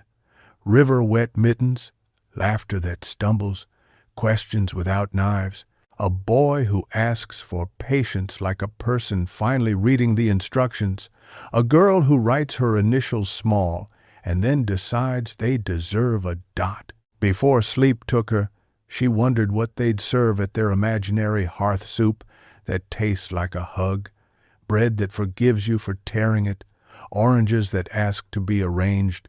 She pictured placing the 4th bowl with both hands, elbows bent, weight close, not showing off, not spilling. Outside, the wind tried on different names against the house. Inside, the watch ticked, happy to count. In between, Maya's breath found its rhythm again. In for 4, hold for 2, out for 6. Practice, hearth, lantern, tomorrow. Chapter 8. When the power went out. Sunday night arrived with a warning stitched into the weather report. The newscaster wore a tie the color of sleet and said phrases like Arctic clipper and gust fronts and stay indoors if you can. Maya and her mom taped a towel along the bottom of the back door and brought the good flashlight out of the junk drawer. The house felt like it was holding its breath and trying not to show it. Maya texted the group, Maya, if school's canceled tomorrow, community center. Zoe, if the city is canceled, I will reschedule it. Jonah, storm prep playlist, dropping now. Track 1, fix you, but on kazoo. Eli, might be offline. Don't worry. Maya stared at the last message longer than she wanted to. The storm began on its own time, snow settling in small bravados, then committing. The street lamps turned halos around themselves. Somewhere a transformer thunked like a door slamming in a distant room. "Tea?" her mother asked, coming into the living room with 2 mismatched mugs and the good blanket. "Always," Maya said, and tucked her feet under her. They watched a movie they both remembered and neither needed. At some point her mother fell asleep with her mouth slightly open, a soft snore she would deny later. Maya turned the volume down and listened to the house translate wind into new vocabulary. She kept thinking of the bowls at the community center, empty and waiting. She pictured a real table, real hands placing a 4th bowl, steam rising like a small rescue. The lights flickered once, twice. The 3rd time they went out. Silence has different colors. This one was gray-blue and immediate. The furnace clicked off. The refrigerator stopped its soft argument with itself. The neighborhood exhaled as one. Her mother startled awake. "There it is," she said. Maya took the flashlight and pointed it at the ceiling, bouncing the beam off the white so it spread without blinding. The room shifted into camp mode. "I'll get the candles," she said. She knew where they lived now, in a shoebox labeled "Emergency plus Birthdays," which felt right. They lit 3, kitchen, hall, coffee table. Light changed the furniture into companions and the shadows into honest versions of themselves. Maya texted, "Maya, power out here." The 3 dots came and went and came. Zoe, "Same. I am now a pioneer woman. Someone fetch me a bonnet." Jonah, "I have 4 flashlights and 0 dignity. Who needs what?" Eli, "Out. Phone at 13% will conserve." Maya stared at the number 13% as if she could will it higher. She typed, "Okay, warm, safe," and then deleted it because the question would turn to a task in her hands, and she'd promised not to pick up what he needed to carry. She sent a simple "stay warm" instead and put the phone face down. They slept fitfully, the house cracking its knuckles against the cold. Around 3 a.m., the wind eased as if it had read the room and decided to be less theatrical. When the light finally came up, it did it cautiously, like a guest who doesn't want to be the first one downstairs. School robocalled at 7, closed. The community center posted on their feed, "Open as warming shelter 9. 8. Hot drinks. Outlets if we have them. Bring blankets if you can. We'll make room." Director Ahmed added, "The wall is ready to help." Maya shoved on boots and texted her mother, "Center needs blankets. I'll go." Her mother, wrapped in 2 sweaters and resolve, nodded. "I'll bring the spare comforter after I check on Mrs. Lang." Outside, the world had been repainted with the thick brush of winter. Trees wore temporary opinions. Cars huddled under drifts like animals trying to pretend they were rocks. The camera at the mural blinked, then didn't. The red dot was dark. The tarp wore a snowy shawl. The courtyard looked gentled.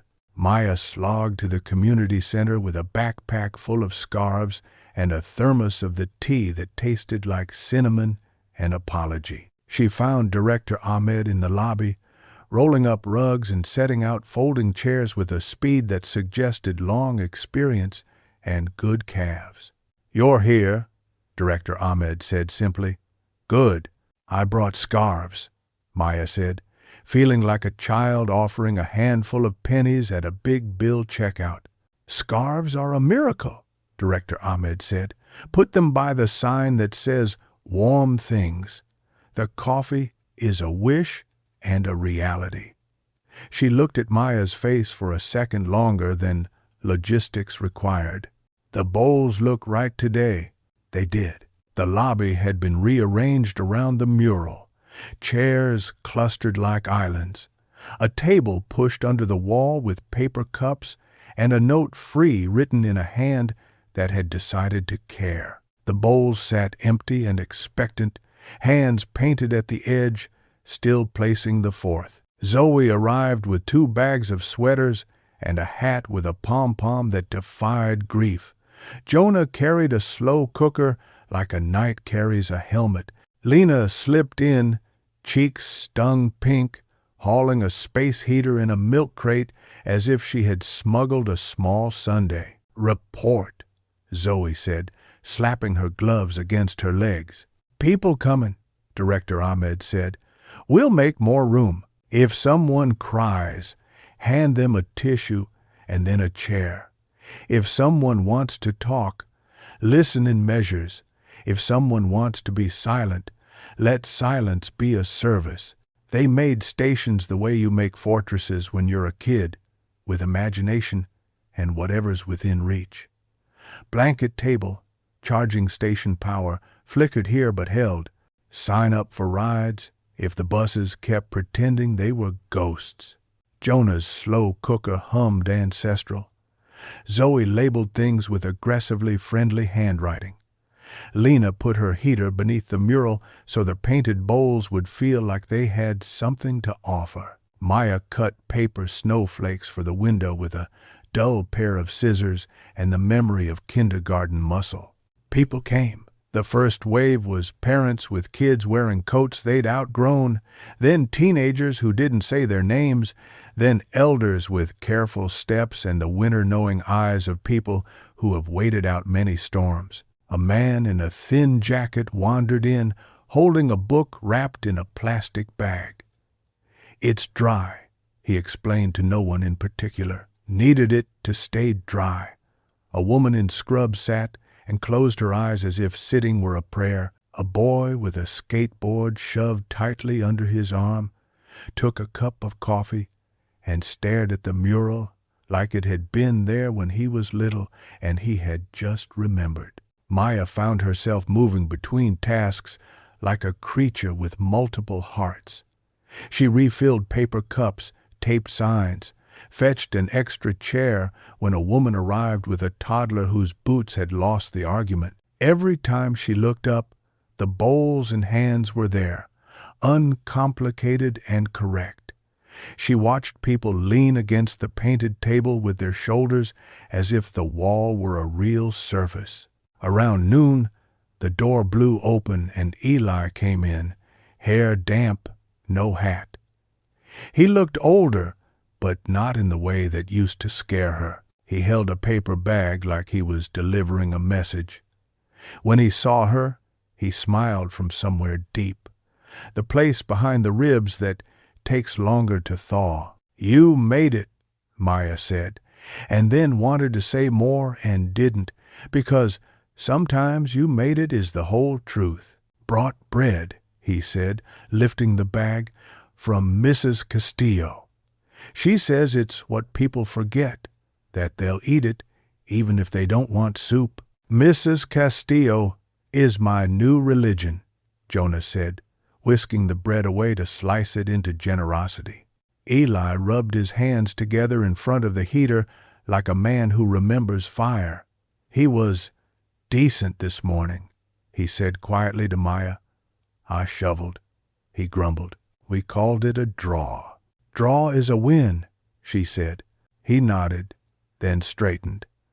"Put me where you need me." She started him at the door with Director Ahmed, greeting, smiling, pointing people toward the lobby's logic. He did it like he did lines on the mural, humble and correct. He didn't overtalk the quiet ones. He didn't underhear the talkers. When a kid began to cry because the power outage had killed the fish in her aquarium, he did not say fish things, science things, practical things. He handed her a paper and pen and said, "Draw them a new tank." and sat until she had invented 6 fish and named them all variations on rainbow. In the afternoon, S. Grant slipped in like weather, hood up, hands deep. She hovered near the wall and then took a seat under the bowls as if she were testing a rumor. Her cheeks were the color of refusal. Maya carried 2 cups of tea over with the casualness she had been practicing. "Tea," Maya said. "Okay, S," Grant said, accepting one, like a truce. Saturday silence did the first shift.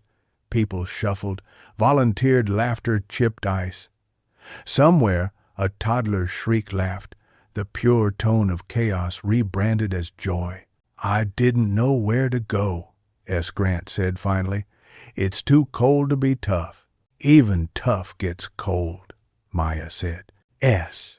Grant looked up at the bowls and exhaled like the room had been holding her breath for her and was finally ready to give it back. "I wrote another letter," she said. "Didn't send it. What's it about?" "About how I don't want to talk about anything that matters until someone promises not to use it later." Maya nodded. "You can say that. Out loud. In rooms."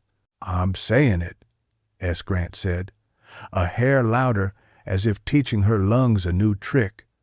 She took a sip and made a face. "Cinnamon," she said, betrayed. "It's the winter tea," Maya said. "It's trying its best." Eli drifted over, cheeks bright, hair damp. "Hey," he said to S. Grant, not like he knew her, but like he knew people. "Hey," she said, "I think your wall is rude. It makes me feel things in public." "That's on us," he said. "Apologies to your privacy." "Accepted," she said. "Today," Lena joined then, dropping onto the chair like someone who had been inviting strangers to sit for 2 hours straight and needed to let the floor carry her for a minute. "We're out of sugar," she reported. "People are drinking their bravery plain." Director Ahmed made the rounds with a clipboard that had nothing on it, a prop that gave her permission to ask and offer without people thinking she was nosy. "You need breaks," she told the teens. "You can't ladle soup out of an empty bowl." Zoe groaned. "I knew the bowl metaphor would turn on us." "Let it," Director Ahmed said, and smiled because she could. As afternoon leaned toward evening, a hum took root. Phones recharged, socks dried under tables in little contraband piles. Couples napped sitting up with their heads tilted together like leftover parentheses. The slow cooker emptied and then miraculously refilled when a woman appeared with a casserole that had a note pinned to the foil. "For whoever eats this first," the mural worked, quietly, like good medicine. For a while, the power returned in patches across town, then abandoned them again as if it had lost its map. When the streetlights flickered but stayed off, the lobby doubled down on being a small Sunday. Someone began playing guitar in a key that forgave missed notes. The chords weren't particularly talented and didn't need to be. Near 5, Eli found Maya at the blanket table folding donations into tiny squares that would immediately unfold again.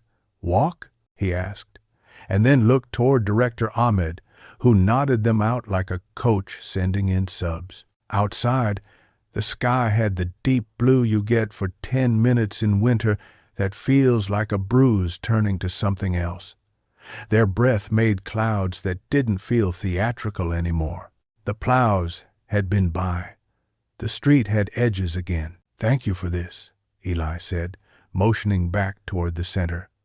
"For making a place where my body doesn't feel like paperwork." She bumped his shoulder with hers.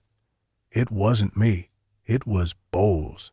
"Bowles don't text people at 6 a.m., he said. "Bowles don't pack scarves." He paused. "Bowles don't say, 'Stay warm,' instead of, 'Are you safe?'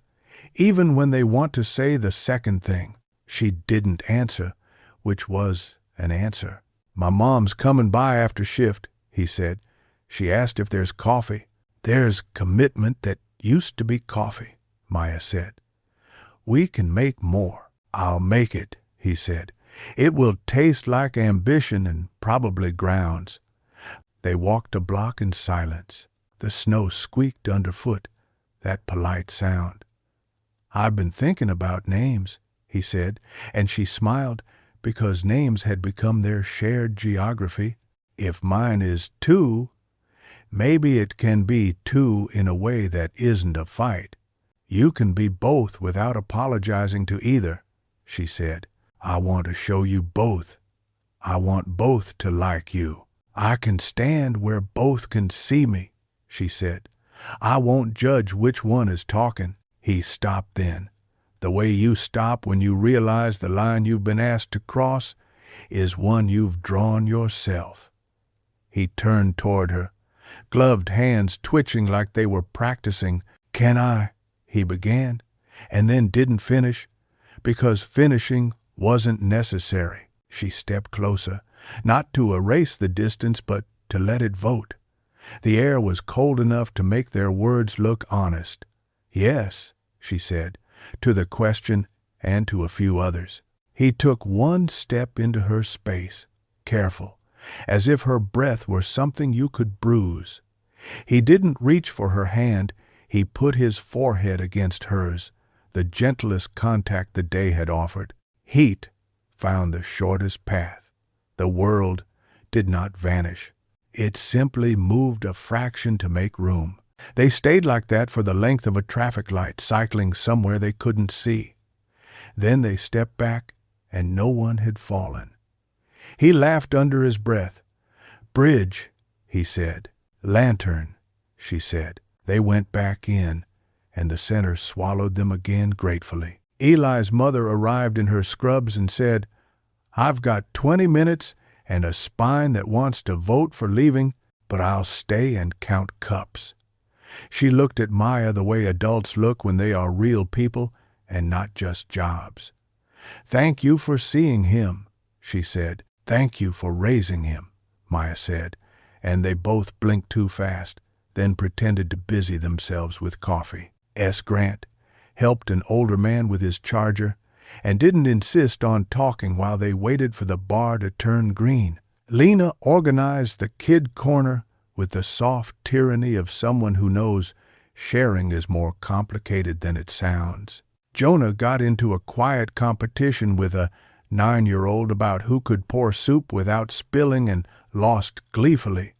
Zoe built a tower of cups and then dismantled it because the point was the dismantling. At 7:58, Director Ahmed clapped her hand softly. "We're closing at 8 but opening at 9, she said. "Take something warm with you if you need it, and bring it back if you can. If you can't, keep it. Consider it a loan from the future. Take." People filtered out, lighter and heavier. The teens cleaned like a choreography they didn't remember learning. The last chair clicked into its stack. The last paper cup found the bin. They stood under the mural, the bowls shining faintly in the emergency lights. "It worked," Lena said, hushed. The wall held. "It's a good wall," Jonah said, patting it like a horse. Zoe leaned her head on Maya's shoulder, a weight she was grateful to carry. "You know," she said, "I get the thing about hearth now." "What's the thing?" Maya asked.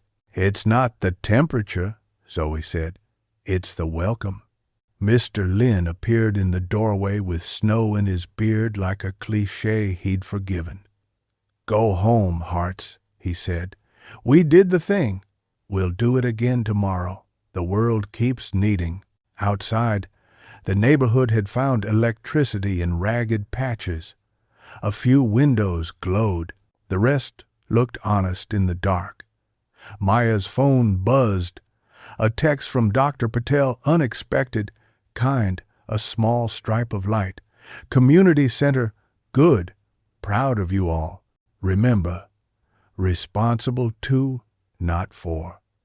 "Sleep," Maya showed it to Eli. He nodded like he'd been handed a hex key for a stubborn bolt. "Tomorrow," he said again, but this time it wasn't a stalling tactic. It was a promise that didn't pretend to be forever, and therefore had a chance of lasting. Her mother's porch light was on when she got home, power still out inside. They ate peanut butter on toast, warmed over a candle plate, and laughed when the smoke alarm tried to work without electricity. They went to bed in sweaters. The watch ticked in the dark like a small domestic animal. Before sleep, Maya wrote in the yellow notebook by phone light. Today the bowls were full of breath and bread, and names said softly. The wall did its job, which is our job, to hold without trapping, to warm without burning, to light just the next step. She added a smaller line under it for herself. I did not fix. I stood beside. Morning came like an apology. Power hummed back to life. Heat clicked on. The refrigerator resumed its argument. The school posted a late start. The community center posted open at 9. The mural at school would be sleeping under its tarp, but the Bowles would be awake. Maya tugged on her boots and texted the group without ceremony. Back at it? Replies came in affirmative, exhausted, emoji-laden. Eli's arrived last. Yes. Patience packed. She put on her yellow scarf and her father's watch and kissed her mother's forehead. Outside, the world looked repaired in places, raw in others. She knew both states could exist, could be true, could even be neighbors. She headed for the center, the bowls, the hands, the small repeated tasks that together became a kind of love you could actually live in. The lantern didn't need to be carried.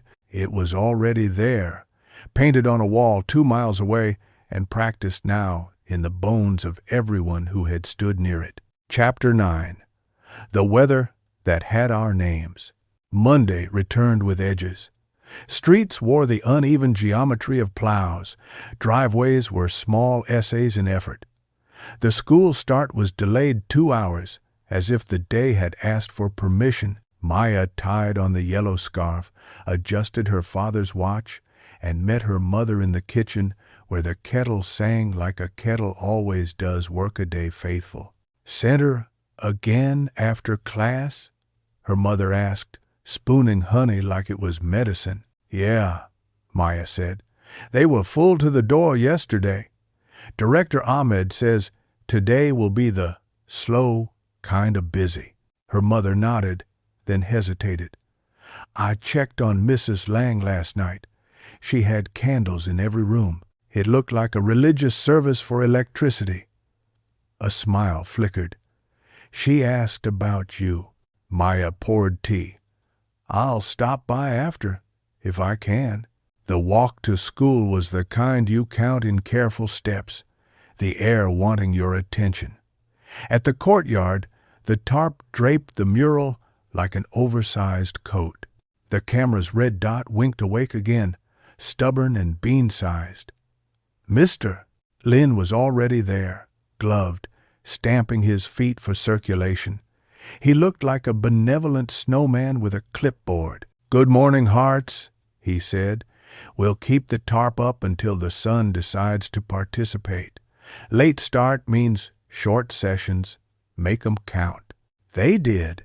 In the slim slice of time before the bell, they checked seals, touched up the lantern's rim, smoothed a dribble of gold that had dried like a comma where a period belonged. Jonah saluted the camera. "Hope survived the storm," he whispered. Zoe narrated a fake documentary about teen artists who weather adverse conditions and still serve looks. Lena worked quietly with the kind of focused tenderness that could double as heat. Eli arrived late and thin with sleep. He raised a hand in apology he didn't owe. "Shoveled," he said, by way of explanation. "Twice." "How's the fridge math?" Maya asked softly. He shrugged in fractions. We didn't argue with it, he said. It argued with us. Then I left to argue with snow. His smile was brief and mostly for her relief. Are we on for the center later? Always, she said. In English, Mr. Ellison threw the planned lesson into the weather and taught something else. We're going to read poems about endurance, he said, pulling slim volumes from a box that looked like it had traveled. He handed out copies of Lucille Clifton and Naomi Shihab Nye and a poet Maya hadn't met before, whose lines felt like a door you could open without knocking. Around her, pencils scratched. 2 rows back, Eli underlined something and looked like he might keep the underlines forever. At lunch, the school newspaper had printed a new edition with a small photo below the fold. Community center opens as warming shelter. Student artists volunteer. The picture caught a corner of Maya's bowl mural, a cup in a hand just about to be placed. The caption misnamed Jonah as John, and he pretended offense until Zoe threatened to start calling him Jonathan Goldleaf permanently. Also, Zoe said, brandishing her phone, the district newsletter posted the Mural talks. They changed none of our commas, miracles in a barren land. They cut my ugly crying line, Jonah said, wounded. They spared you from eternal memedom, Lena replied. Memedom is my goal, Jonah argued. Not today, Mr. Lynn said, flipping through permission slips like a magician with cards. Center at 2, bowls await. The community center smelled like coffee reinventing itself in wet wool. The lobby had become muscle memory. Chairs in small clusters, a table of warm things, a hand-lettered sign at the door, come in, take breath, take tea. Director Ahmed moved through it like a conductor, ushering people into warmth without demanding any song back. Maya slid naturally into the rhythm. Refill, listen, point, breathe. The bowls on the wall had begun to gather offerings. A child had taped a drawing of a dog inside one, slightly crooked and perfect. Someone had written on a sticky note, 4K, and tucked it like a secret only the wall needed to understand. An older man had left a scarf across the painted table like a translation between dimensions. Eli took door duty again, shoulders holding both weather and whatever his home made of it. When his mother arrived on her way to a second shift, she hugged him with one arm and pressed a wrapped sandwich into his hand with the other. She turned to Maya and squeezed her shoulder, a thank you that didn't press responsibility where it didn't belong. Zoe floated between tables like a benevolent rumor, catalyzing conversations without colonizing them. Jonah taught a 7-year-old how to fold a paper boat. They launched it in a bowl of water, set on a chair, and declared a new navy. Lena set out a stack of index cards and a sign, write a word that warms you. Soon the bowls held socks, cinnamon, Dad's laugh, the blue blanket not being corrected, payday, quiet, cats, prayers you don't say out loud, radiator, pancakes at night. S. Grant came, hood down, hair uncommitted to brushing. She walked straight to the mural and stood with her back to it, letting it hold her without leaving marks on her coat. When Maya carried tea over, S. Grant took it without breaking eye contact with the room. You wrote something, S. Grant said. Maya nodded. You did too. S. Grant huffed. I write all the time. I mail less than I write. That might be cowardice. That might be editing, Maya said. S. Grant considered that for a full breath. Okay, she said. Editing. They didn't talk more.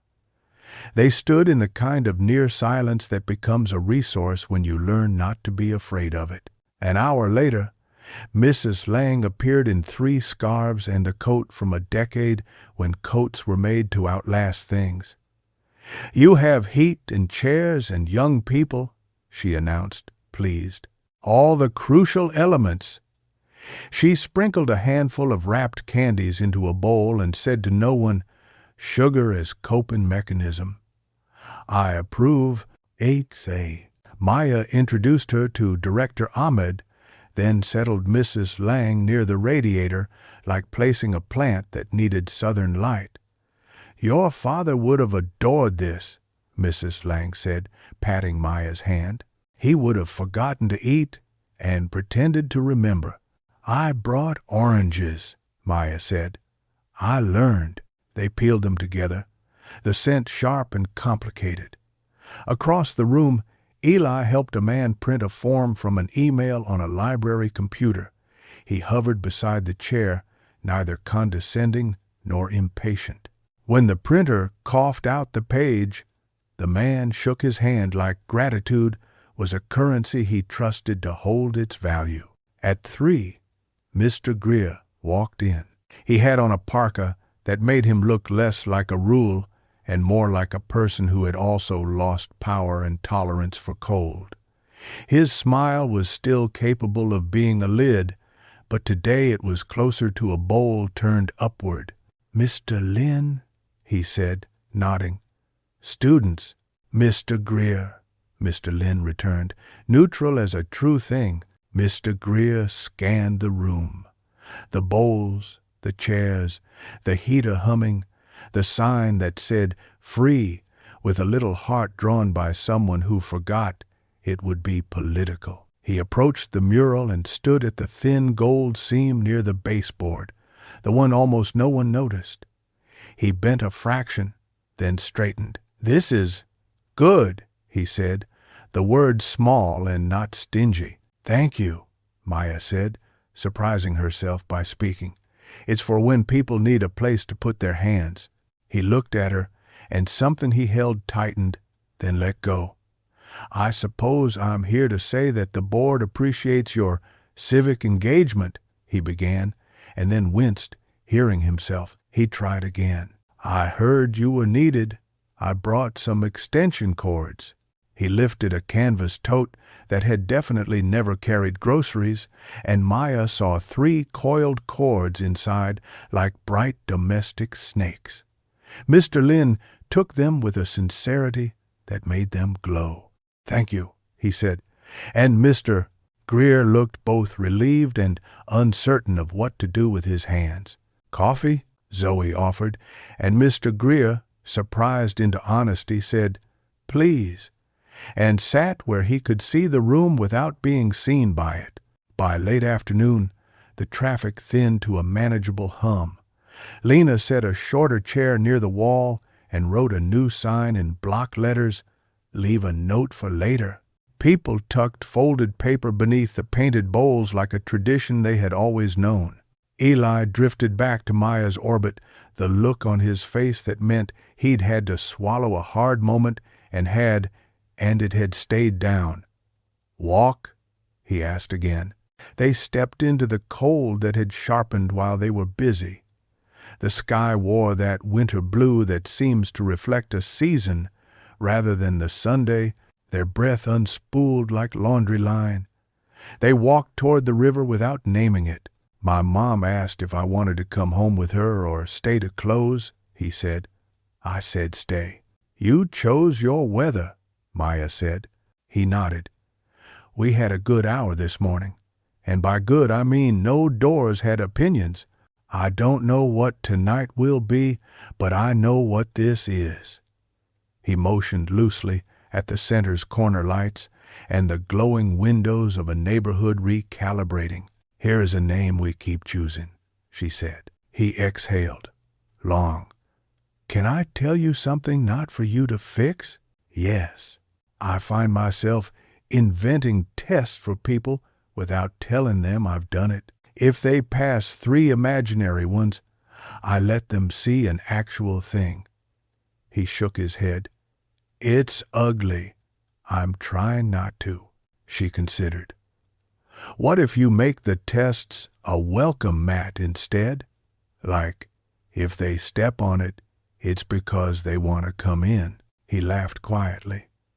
You say that like a person who believes people want to come in. I believe some do, she said, and those are the ones I can carry. The others, Dr. Patel would say I'm not responsible for. Responsible to, he echoed, half smiling. They reached the bridge. The river moved with the kind of wisdom you have to accept to learn. They leaned their forearms on the railing and let the cold bite without insult. I keep thinking the wall is teaching me how to be with you, he said. We didn't erase the black. We gave it a job. We taught it where to go, she said, and the words felt like belonging. And the bowls, he continued, empty on purpose, not broken, waiting. She turned to him. The way you do when someone has found the syntax you've been using quietly in your own head. We're empty on purpose? We're not full of a story we decided last year, he said. We're waiting together. That feels like not safety, exactly, but not danger. Maybe that's what bravery's for, she said, to give us a place that isn't either. He put his gloved hand on the rail, a hair closer to hers, not touching, not far. The space between their hands felt like a noun they'd both learned to pronounce this winter. They walked back when their cheeks began to request terms. In the lobby, a cluster of younger kids had started a game of silent charades and kept forgetting about the silent part. Grant had taken over the charging station, authoritative as a flight controller. Mr. Greer had left his tote. Inside was a hand-scrawled note that said, "More cords tomorrow, G." Near closing, a woman arrived carrying a lumpy bag of hats. My neighbor knits when she's worried, she explained, pressing the bag into Director Ahmed's hands. I told her we'd find heads. Ole, bless your neighbor, Director Ahmed said gravely, and the word blessing felt like a practical item, not piety. When the last chair clicked, the last cup tossed, the last thank you returned, the teens stood beneath the bowls again and admired the way paint can hold what the day set down. Jonah reached up and touched the painted rim with a finger like a benediction. Dinner? He asked, hopeful and hollow. Mrs. Castillo? Zoe said. Museum of Bread, Eli confirmed. She keeps it open during storms.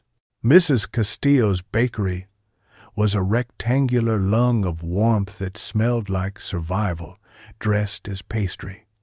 She slid paper bags toward them like a card dealer with ethics. You worked, she said. Eat. They claimed a corner table beneath a shelf of plastic saints and a photo of someone's grandfather holding a fish larger than the grandfather. They ate in the grateful way, quietly at first, and then with commentary.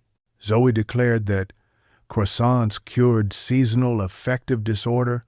Jonah announced he would name his first child Baguette, and then conceded that this was unacceptable to society. Lena tore her roll in exact halves and handed one to Maya. The exchange felt sacramental. Halfway through the second bag, Eli's phone buzzed. He glanced and his face flinched. Not horror, the truth of a summons. He stood, apologizing to no one. I have to go, he said. Snow shift, driveway diplomacy. Want company?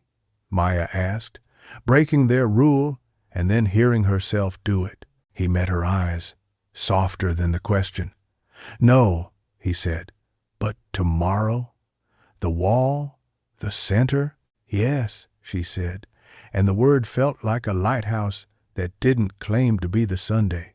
He leaned down in the narrow bakery space, paused at the border of her breath, and kissed her cheek, the way you set down a cup on a table you respect. Then he went, pulling his hood up into the night. The spot his mouth had touched warmed late, and then stayed. Zoe made a low noise like a saxophone. Ahem, she said. Progress.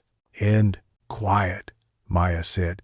Not because she was embarrassed, but because volume felt missized. They split the bill, and Mrs. Castillo reduced it anyway with a wink that meant, "Don't argue with elders who have survived hard things." Outside, the storm had spared them new burdens. The sidewalks were a negotiation, but a gentle one. At home, the house hummed to itself again. The photo by the door looked like a promise kept. Mrs.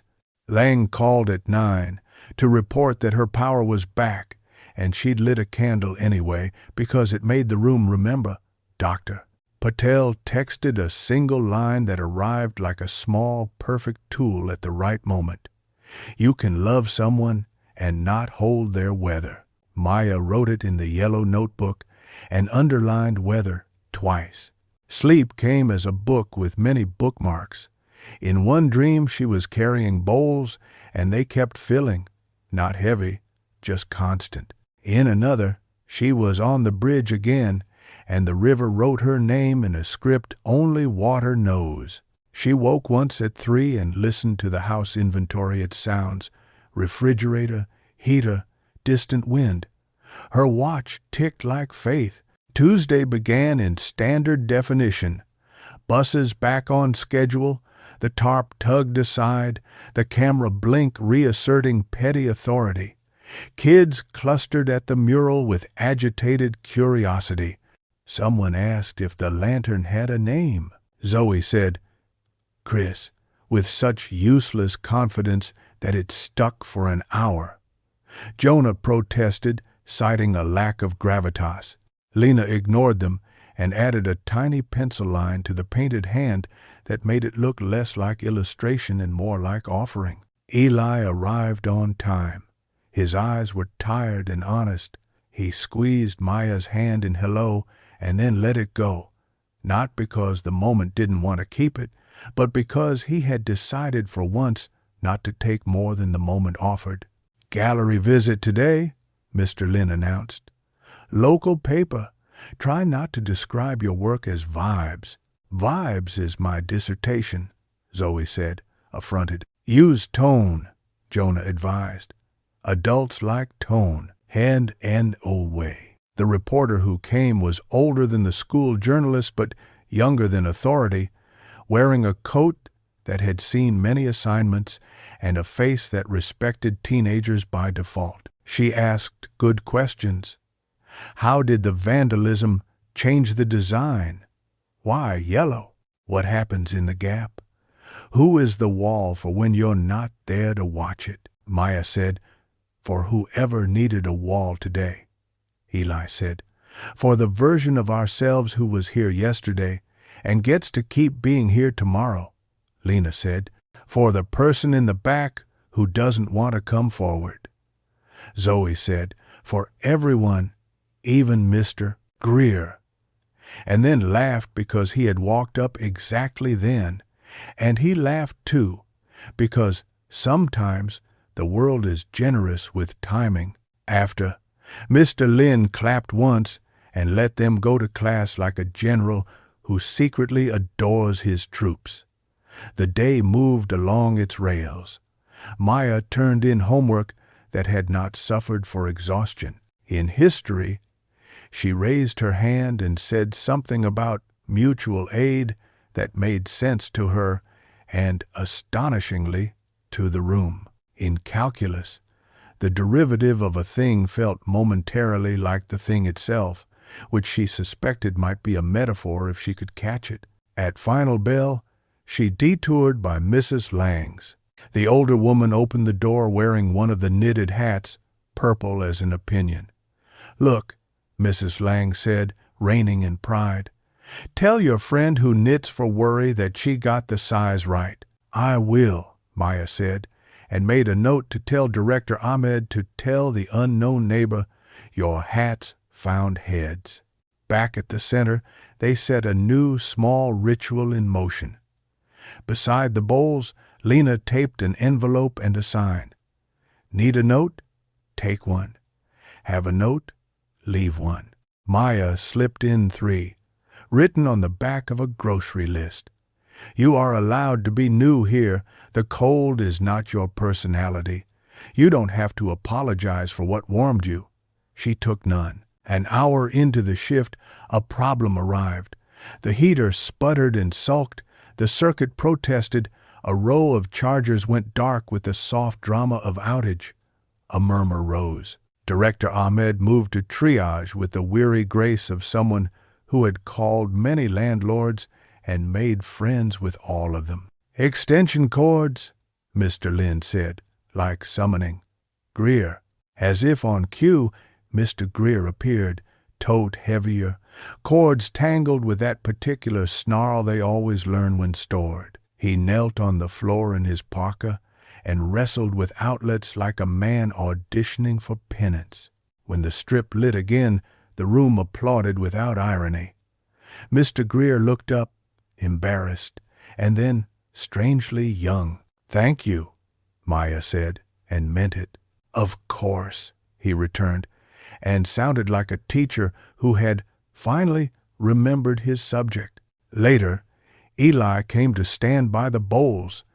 He slid an index card into the envelope, and Maya pretended not to see. He glanced sideways. "Want to take one?" he asked. She rolled her eyes.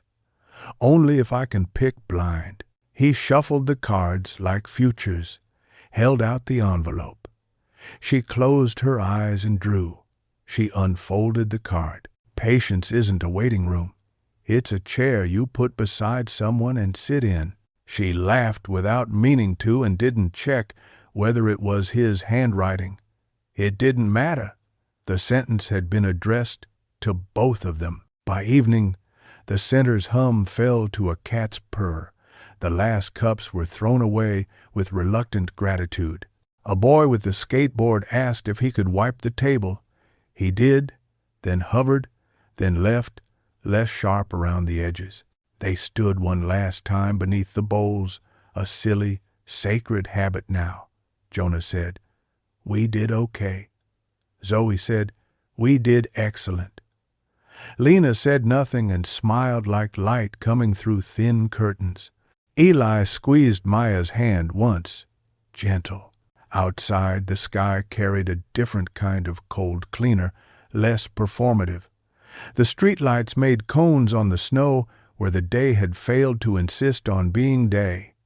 They walked to the corner and stopped. "Tomorrow," Eli said, and then, because today had taught him how, tonight too, but separately, and that can be good. "It can," she said, surprised that it didn't hurt. "Text if you want, don't if you don't. I'll be here either way." He nodded, relieved and chastened and proud and 17. He touched his forehead to hers again, quick, like punctuation. Then he went. At home, the house breathed registered warmth. Her mother stood at the door with a dish towel and the stains of a sauce that hadn't cooperated. "How was the weather with your names?" she asked, trying for casual and landing on love. "A little sun," Maya said. "Light wind, chance of bowls." Her mother laughed. "Dinner is edible." "Edible is a class of miracle," Maya said, and they ate in the kind of companionable quiet that sets the table for tomorrow.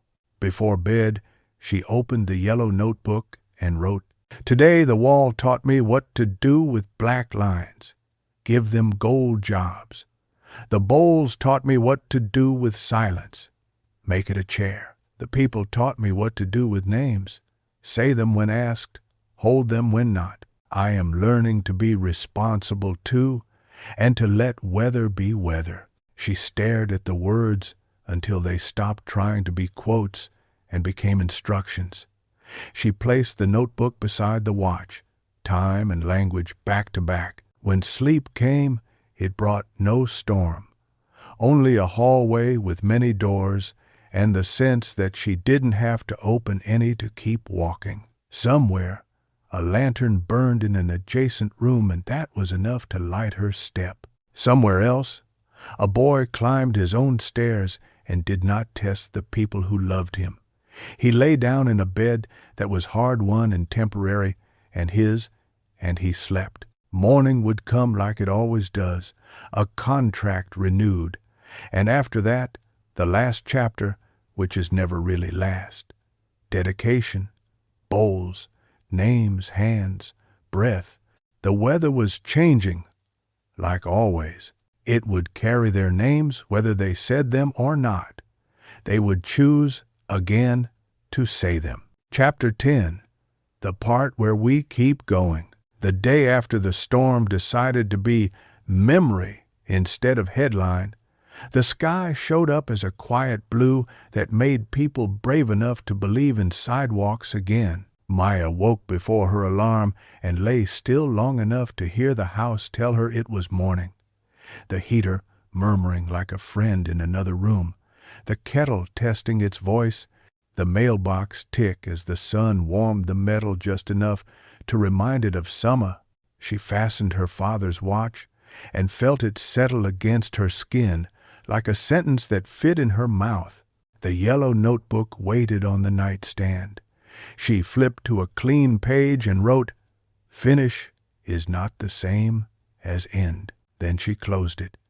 Because you can't live in a line, you can only use it for balance. Downstairs, her mother was standing in her coat with one mitten off, pinning a note to the corkboard. Groceries, call dentist, thaw soup, breathe. I added breathe, she said when she saw Maya notice, half embarrassed and half defiant. It's a good list, Maya said. Breathe belongs by the milk. They smiled at each other. Her mother reached for her scarf and then paused, her hand dropping to the counter instead. I was thinking, she said, turning the words carefully. Saturday river again.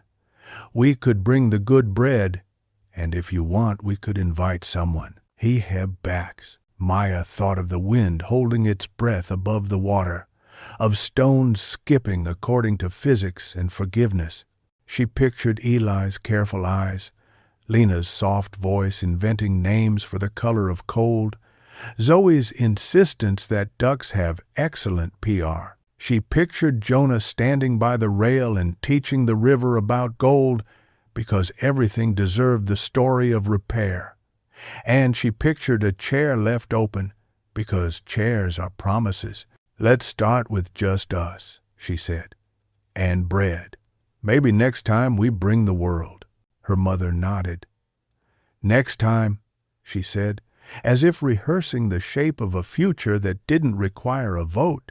At school, the courtyard sparkled with the shell-thin sheen that winter leaves behind when it wants to apologize for itself. Mr. Lynn had arrived early to unclip the tarp. He rolled it back with the ceremony of someone revealing a stage. The lantern in the gap shone exactly as if it had never been asked to, which is to say stubborn and sufficient. The camera's red dot blinked, the janitor's broom drew lines in the snow dust, and the mural accepted the day like a wall that had learned manners. Last week of the project phase, Mr. Lynn said, clapping his gloved hands to warm punctuation. We'll do finishing passes today and tomorrow. Friday, sealing. Saturday, public dedication. Wear faces you want people to remember when they think of this wall. He pointed at Jonah. That means you, Jonathan Goldleaf. Infamy is a form of legacy, Jonah replied. Zoe adjusted her hat and took a photo of the lantern at an angle that made it look like the sun had decided to be a verb. Caption? She asked. The day remembered, Lena said from the ladder, and it landed like truth. Eli arrived with snow in his hair and sleep at the edges of his eyes. He squeezed Maya's hand once and let go, the way you put something down carefully so you can carry it farther. Hope didn't die, he said, nodding at the camera with mock gravitas. It's not named Hope, Jonah protested automatically, which meant it was named Hope forever. They worked. The finishing passes were less about adding and more about admitting, this is enough. This can stop now. This will never be done in the ways that matter, and it doesn't have to be. Maya softened a hard edge on the lantern's rim. Eli lifted a thread of light by a shade you'd only notice if you'd been holding your breath for weeks. Lena touched the seed dots along the gap with a pencil tip so gentle the brick felt like paper. Zoe edited love, subtracting one swirl that had always wanted too much attention. Jonah broke a gold line into 3, let it breathe between segments, then stepped back and nodded yes. Leave it. Between classes, people stopped and did the new thing they'd learned to do: look a little longer. A freshman traced the air an inch away from the lantern with her finger and smiled like she'd just learned her handwriting would improve. A teacher carried a box of used books past and set it down to text a photo of the gap to someone labeled Mom S. Grant hovered at the edge. No hood today. Hair in a ponytail that meant I left the house in a hurry. I did not forget myself. When she caught Maya's eye, she tilted her chin toward the lowest bricks. The initials had a new cousin just a dot below them, small as breath, not punctuation. A seed, S-E-G, and beneath it, the soft artifact of decision. Maya nodded. S. Grant looked relieved in a way that didn't ask for acknowledgement. They had invented a language that worked at the speed of winter. In English, Mr. Ellison asked them to write about a place that had taught them a sentence. Maya stared at her paper and thought of walls, plaster and brick and skin and habit. She wrote, "A wall taught me that I can hold without trapping." She didn't raise her hand to read. She didn't need the room to hear it.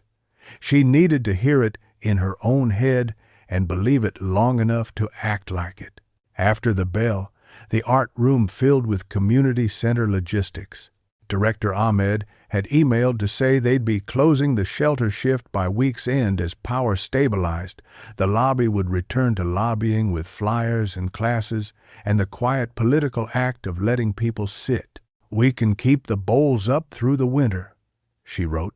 They're working, Maya echoed aloud, and the words assembled a small cathedral in her chest. When classes were over, the group walked to the center, in the kind of procession that doesn't know it's a procession because everyone is holding gloves and paint on their sleeves and a bag of clementines and an extension cord that no longer belongs to an enemy. Director Ahmed met them with that tired smile you save for the end of a season. "We'll do a little closing on Friday," she said. "Just thank you. Keep showing up. Nothing fancy. If someone wants to say a sentence, I won't stop them." "I have 8," Jonah offered. "Pick one," she said. The bowls had collected more offerings. A recipe card with stains that meant, "I've actually made this." A note in a child's printing that read, "I used to be cold." A bus transfer stub. The corner of a map with the route to the shelter, circled, and then circled again. A knitted hat had been pinned to the painted table. The note tape said, "Take me, M." Maya hoped M had. She taped a fresh envelope for notes to the wall and wrote, "Later still needs words across it," Lena wrote. "Now does too," and slid 3 cards inside that she'd written on the bus with her glove off, handwriting wobbly from Faith. Zoe labeled the extra chair by the radiator the warm seat. It was immediately occupied by a boy whose chin had outpaced his patience with razors and who cracked his knuckles like a language. By sunset the center had exhaled. The heater purred like a creature that had made peace with its job. Mrs. Castillo dropped off a bag of ends and was offended when anyone insisted on paying. Mr. Greer came by without his tote and left a check from the PTA, which everyone pretended had been signed by 10 people and not one person learning. "Saturday," Director Ahmed said before they left, looking at the calendar and then at their faces. You have your wall dedication. We'll do a bowls thank you here in the morning. Busy day for art pretending it isn't politics. Art is politics wearing mittens, Zoe said. Don't put that on a shirt, Mr. Lin muttered, already writing it down. Saturday arrived and declared itself crisp and bright, a day that understood photographs. The community center's lobby opened at 9 with coffee that had rediscovered dignity and a box of donuts that tasted like apologies kept. People drifted in and stood under the bowls without taking off their coats because some habits take time. Director Ahmed said a few sentences that sounded like practical tenderness. Jonah said his one sentence and then another because he never really does anything once. Lena didn't speak. She slid an index card into the envelope, for when you think you used up all your warmth, you didn't. Zoe handed out knitted hats like tight hugs. S. Grant arrived late and slipped a folded letter under the painted table, no signature, a confession that fit like an offering. Maya kept her hands in her pockets at first, then took them out because pockets are for cold and she wasn't. Eli arrived with his mother. The same scrubs, the same tired eyes that held a bright string through the center pride, named and aloud. He stood near the bowls with his hands behind his back like someone at a museum, like someone who knows the right distance between eyes and art. He glanced at Maya, and their small nod felt like the click when a frame finds the nail. When the little closing ended, people clapped without counting, then left scarves and thanks and names they were willing to say. Director Ahmed hugged each of the teens in the same way, exactly long enough to register. Go, she told them. Your other wall is waiting. The school courtyard wore its best version of winter. The tarp was already rolled back. The camera blinked, now a kind of pet. A folding table had been set up with a cheap microphone and a sound system that looked like it might decide to be a blender if provoked. Someone, Miss Alvarez, probably had strung a line of flags that were not flags, just triangles of yellow fabric that suggested celebration without claiming it. The crowd was larger than anything the wall had seen. Parents and students and teachers holding hands they didn't hold during class. The janitor in his paint-freckled shoes, the librarian with a thermos, the woman from the PTA who had once said, "neutral theme," and now said, "I brought cookies." Kids whose names the wall didn't know and would learn later from the way they looked at it. Mr. Lin stood behind the microphone and looked exactly like a man who had rehearsed not thanking everyone too much and would fail. This is the part where I pretend words matter as much as paint, he began, smiling crooked. They don't today, but I'll try. He thanked the board and Miss Alvarez and the janitorial staff and Mrs. Castillo by name and Director Ahmed and the neighbor who knitted hats for Worry and the PTA and, yes, even Mr. Greer, who accepted the nod with a small bow that looked like practice turning into muscle. He thanked the vandal indirectly by thanking the gold lines. He thanked the camera for blinking at the right tempo. He thanked Winter for teaching them about warmth. He thanked the students last, like a man who knows the order of a liturgy and also how to break it. They showed up, he said simply, again and again. Then he stepped aside. If anyone has 10 seconds, he said, this is the time you can take them. He looked very pointedly at Jonah. Jonah took 6. We repaired the bruise, he said. The bruise stayed. That's the point. Zoe took 8. Love is not neat, she said. We made it neat enough to read and messy enough to trust. Lena took 5. Seeds grow in the seams, she said. Eli took 10, exactly. Courage wasn't a mood, he said. It was a practice. We practiced. Maya came last, not because she wanted the spotlight, but because someone had to close the lantern's loop. She looked at the wall, then at the faces, then down at her hands, which were clean for once, and decided that was wrong. She rubbed her fingers together until a bit of old yellow woke up, then touched the edge of the painted light. "I used to think yellow was a dare," she said into the mic, voice steady by choice, like it was asking me to be something I couldn't. "But it turns out yellow is just light that refuses to leave. We didn't erase what hurt us. We taught it where to go. We didn't fill the gap with noise. We put a lantern there. It doesn't make noon. It makes enough." She paused, looked for S. Grant, found her near the back, hands in her pockets, shoulders unlifted, as if she had survived a test no one else had known she was taking. "This wall is for whoever needs to stand near it," Maya said. "You don't have to like yellow. You don't have to like us. You can stand here anyway. It will hold." She stepped away. The crowd didn't cheer loudly so much as warmly. It was the sound of mittens clapping, which is a kind of acoustics that doesn't wound. They unveiled a small plaque that had not been part of any plan but was apparently what happens when Miss Alvarez knows a person who knows a person. It read, simply, "The Heart of Youth, painted by students, repaired by many. We hold each other in the light we make." No names. Or rather, all of them. After, people came up and said the kinds of things they say when they need to touch hope and ask if it's real. A man began to cry and said, "I'm sorry." And Lena said, "No," and handed him an index card and a pen. Mrs. Lang hugged Maya and whispered in her ear, "You look like him when you stand straight." And Maya felt the sentence land in the old ache and make room instead of pressure.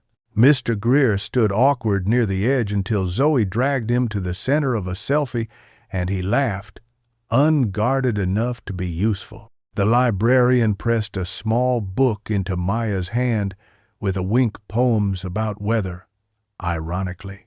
The janitor patted the brick as if it were alive. The camera blinked and wouldn't be named anything else. Eli found her after the crowd thinned. He had one glove off and the other on, a look she'd come to recognize as half going, half staying. "You did it," he said, then made a face. "Sorry. I hate that phrase. You're still doing it."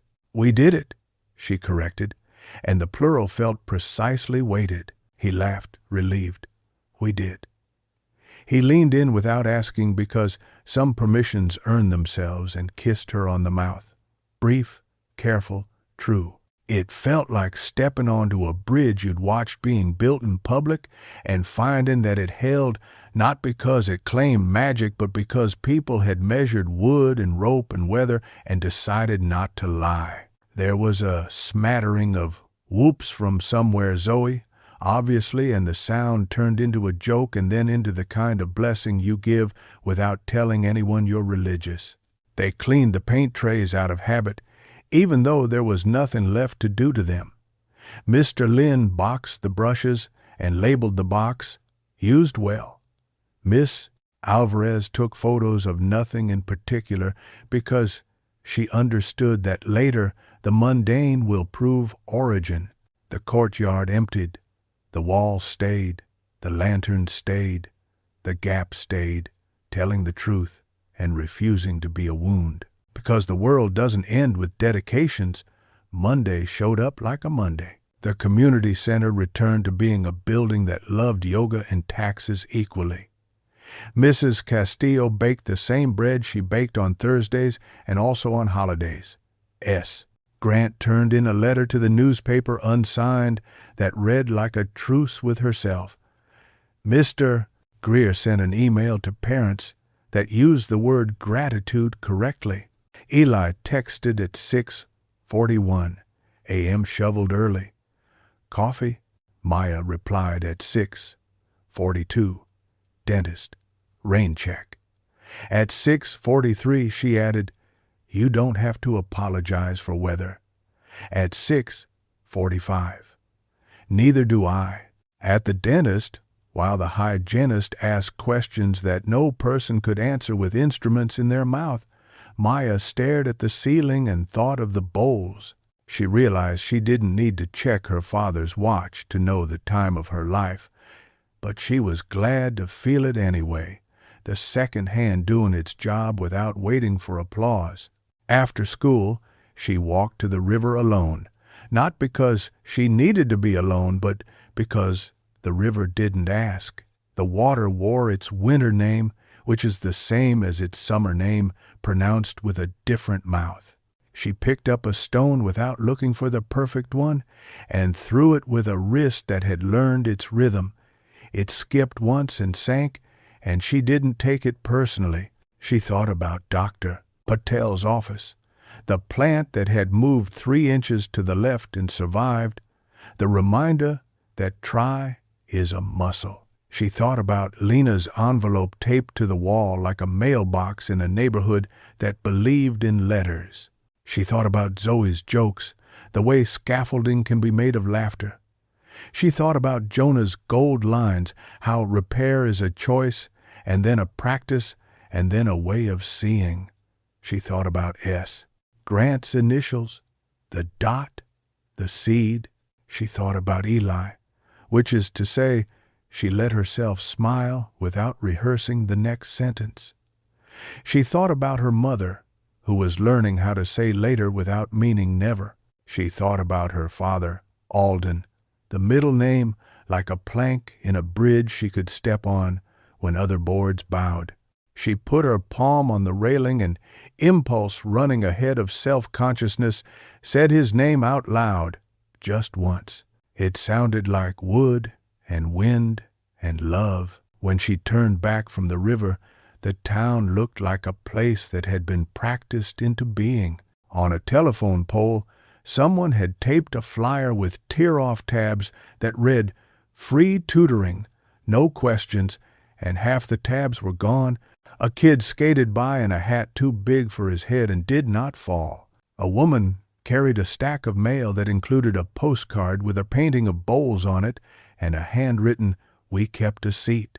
At the corner store, the bell had learned to ring without insisting.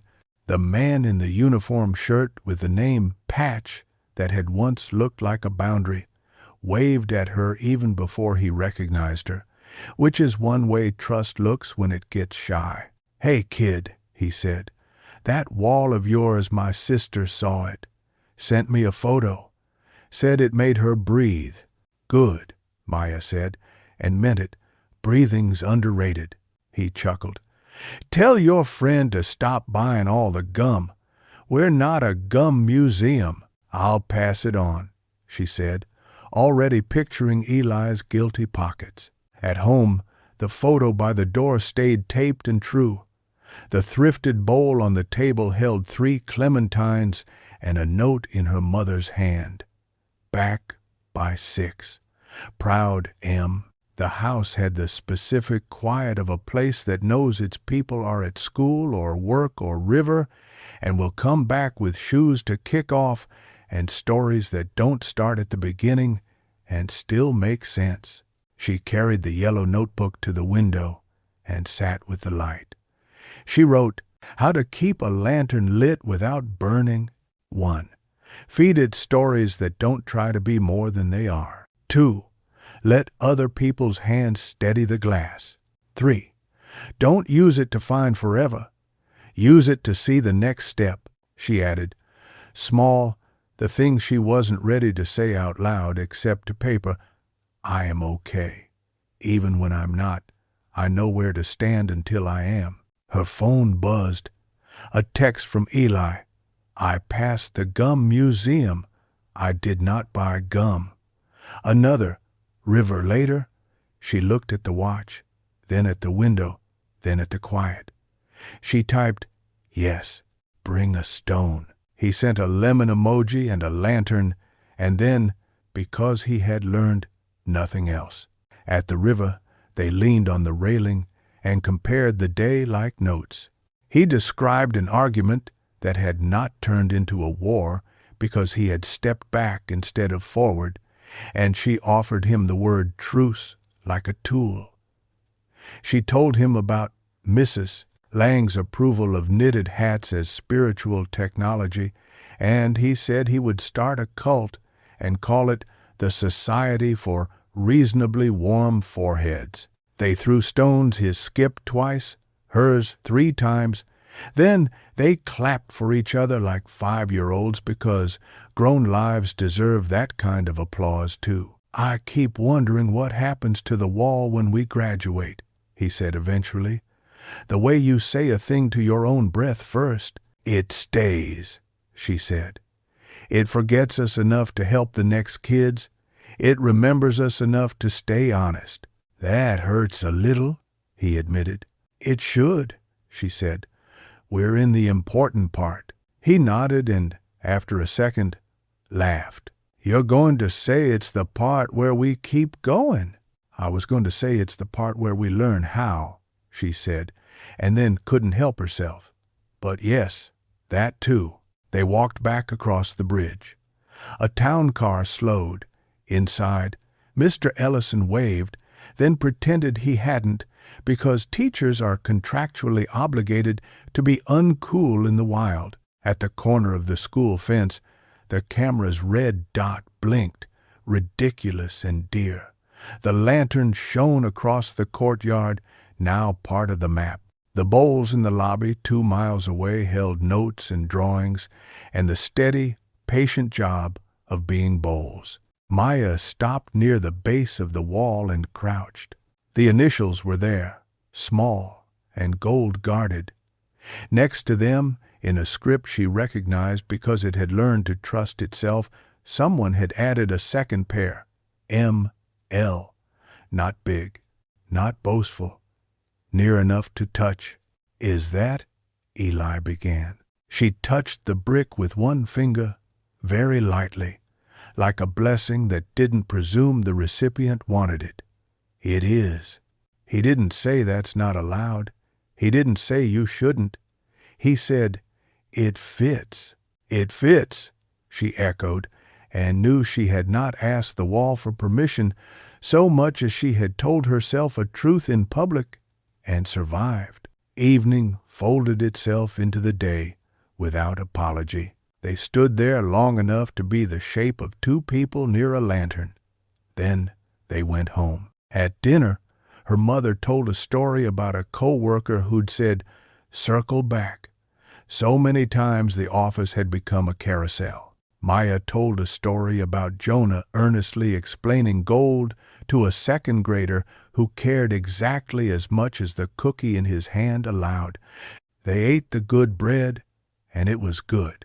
After, Maya carried the bowl to the sink and washed it gently, like repair is a daily act and not just a philosophy. She dried it and set it back in the center of the table and placed a single orange inside. Then she went to the door and adjusted the tape on the photograph because it had begun to curl, and there are some curls you don't let become habit. Upstairs, the yellow notebook opened to a page that had waited all day. She wrote, "The weight of yellow hearts is what keeps them from floating away. The weight is not a burden, it's a belonging." She dated it, closed the cover, and set it next to the watch. Time and language, practice and promise, lantern and bowl. Before sleep, she lay on her back and counted her breaths. Not because she was afraid she'd forget, but because she liked the feeling of being counted by herself. In for 4, hold for 2, out for 6. Somewhere, a camera blinked, absurd and beloved.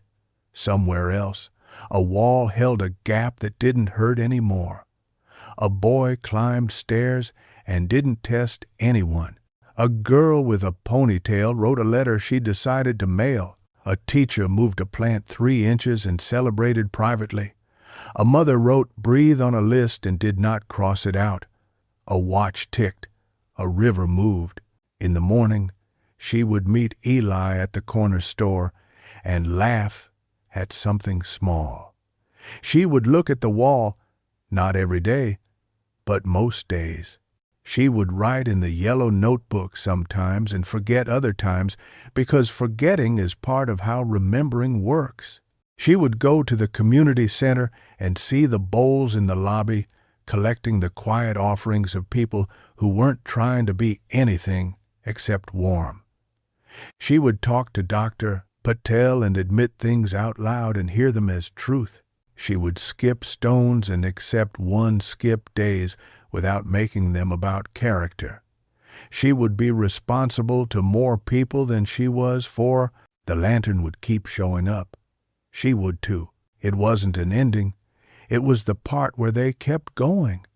And for the first time she could remember, that wasn't frightening. It felt like the exact right weight to carry the weight of yellow hearts, heavy enough to stay, light enough to lift.